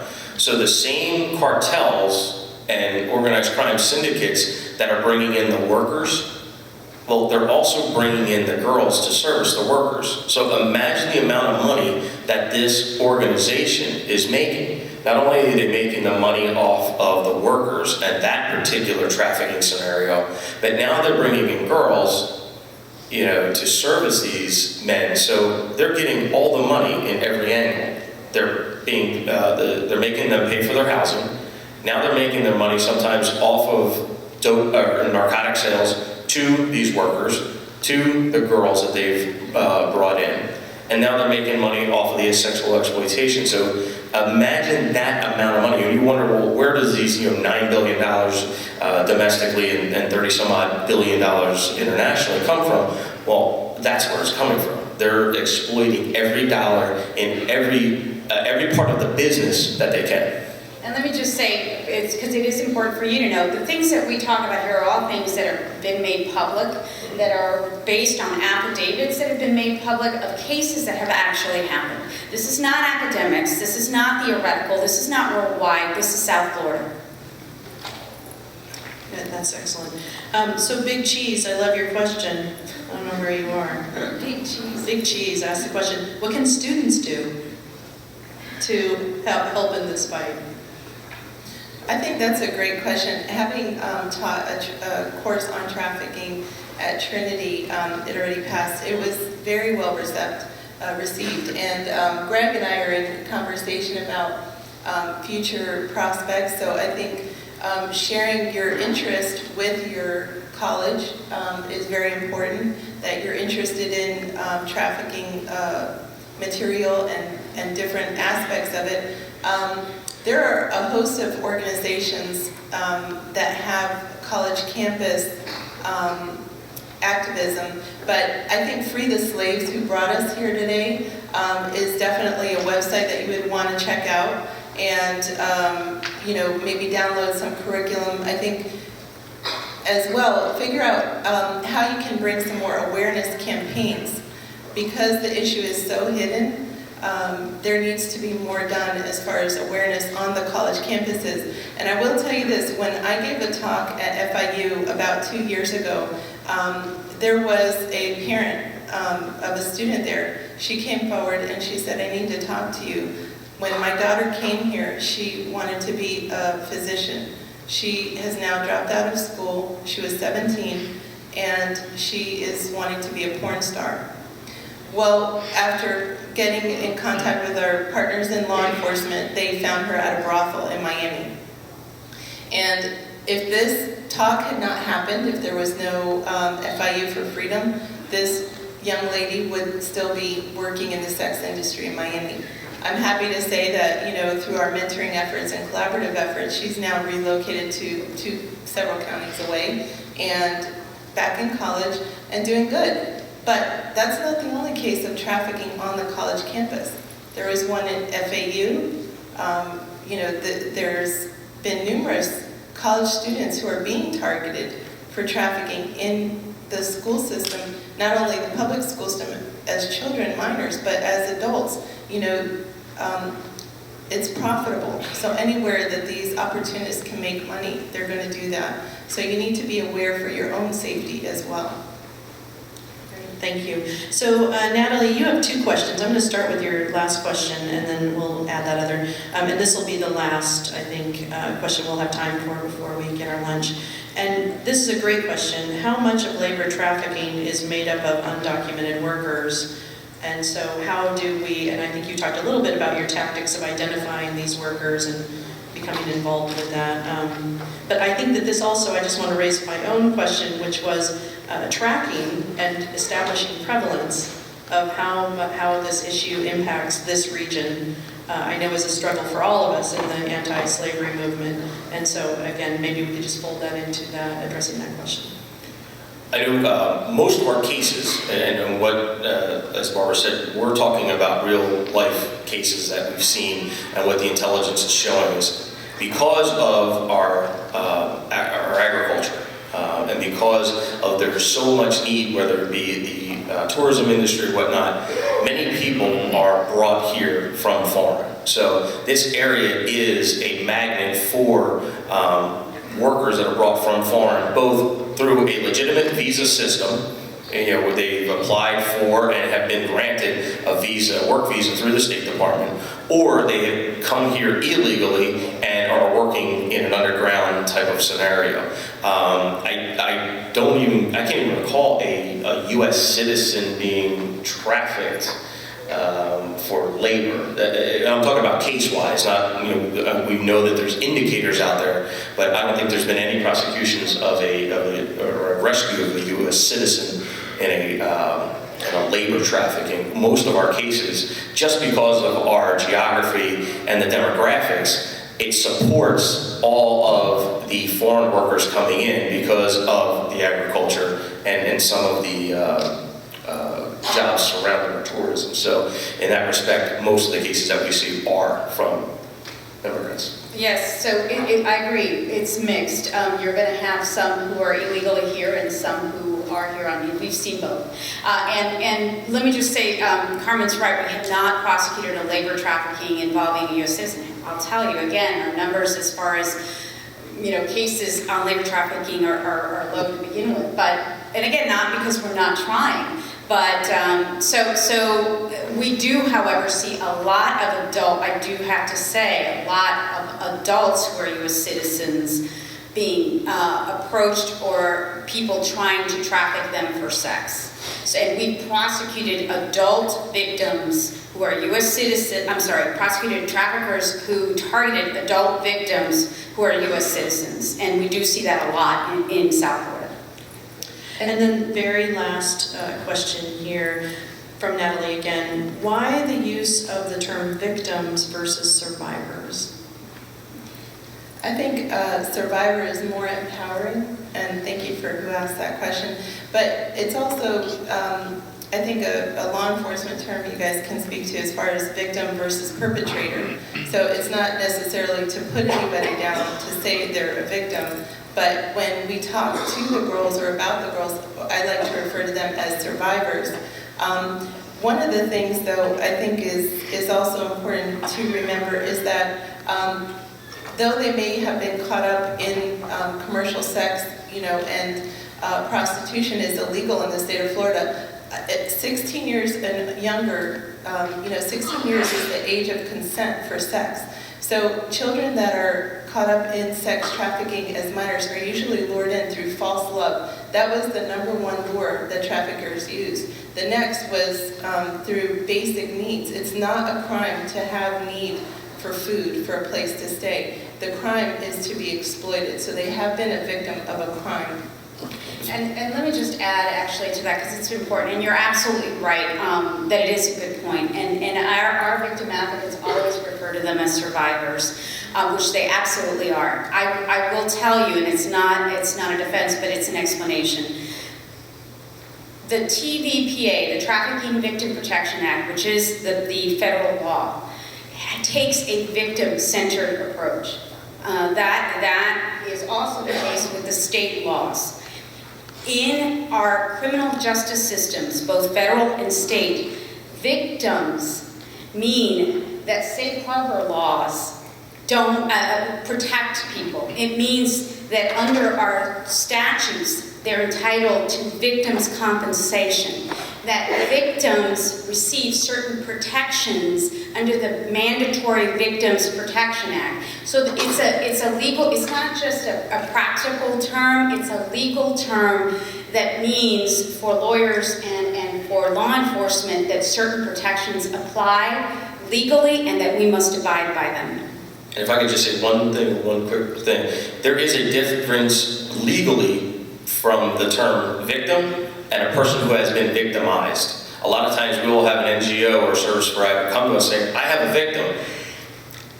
Yes, that person may have been victimized, but may not meet the legal term to get the services and some of the compensation that is delineated in the law. So please understand that, yes, people are victims, but there's a difference legally as in terms of a person being victimized versus a true victim as it comes to the TVPA. All right. wow, yeah, this is like clockwork. When does this ever happen, that we end on time and everything's beautiful and there aren't any more tweets in my Twitter feed, which is amazing. And yeah, I need these. I'm actually not under 35. I know it's hard to believe that, but yeah, actually I'm really believing that. So it is now time to break for our lunch for those who registered prior to today. So we may have a few extra lunches, but I'm not assured of that. It looks like we're pretty full. So lunches actually will be mirrored on both sides, and actually, Greg, I don't know if you want to handle this part. I know you want some acknowledgements. Okay, Greg, I'll let Greg do it. Before we break for lunch, just a really important point.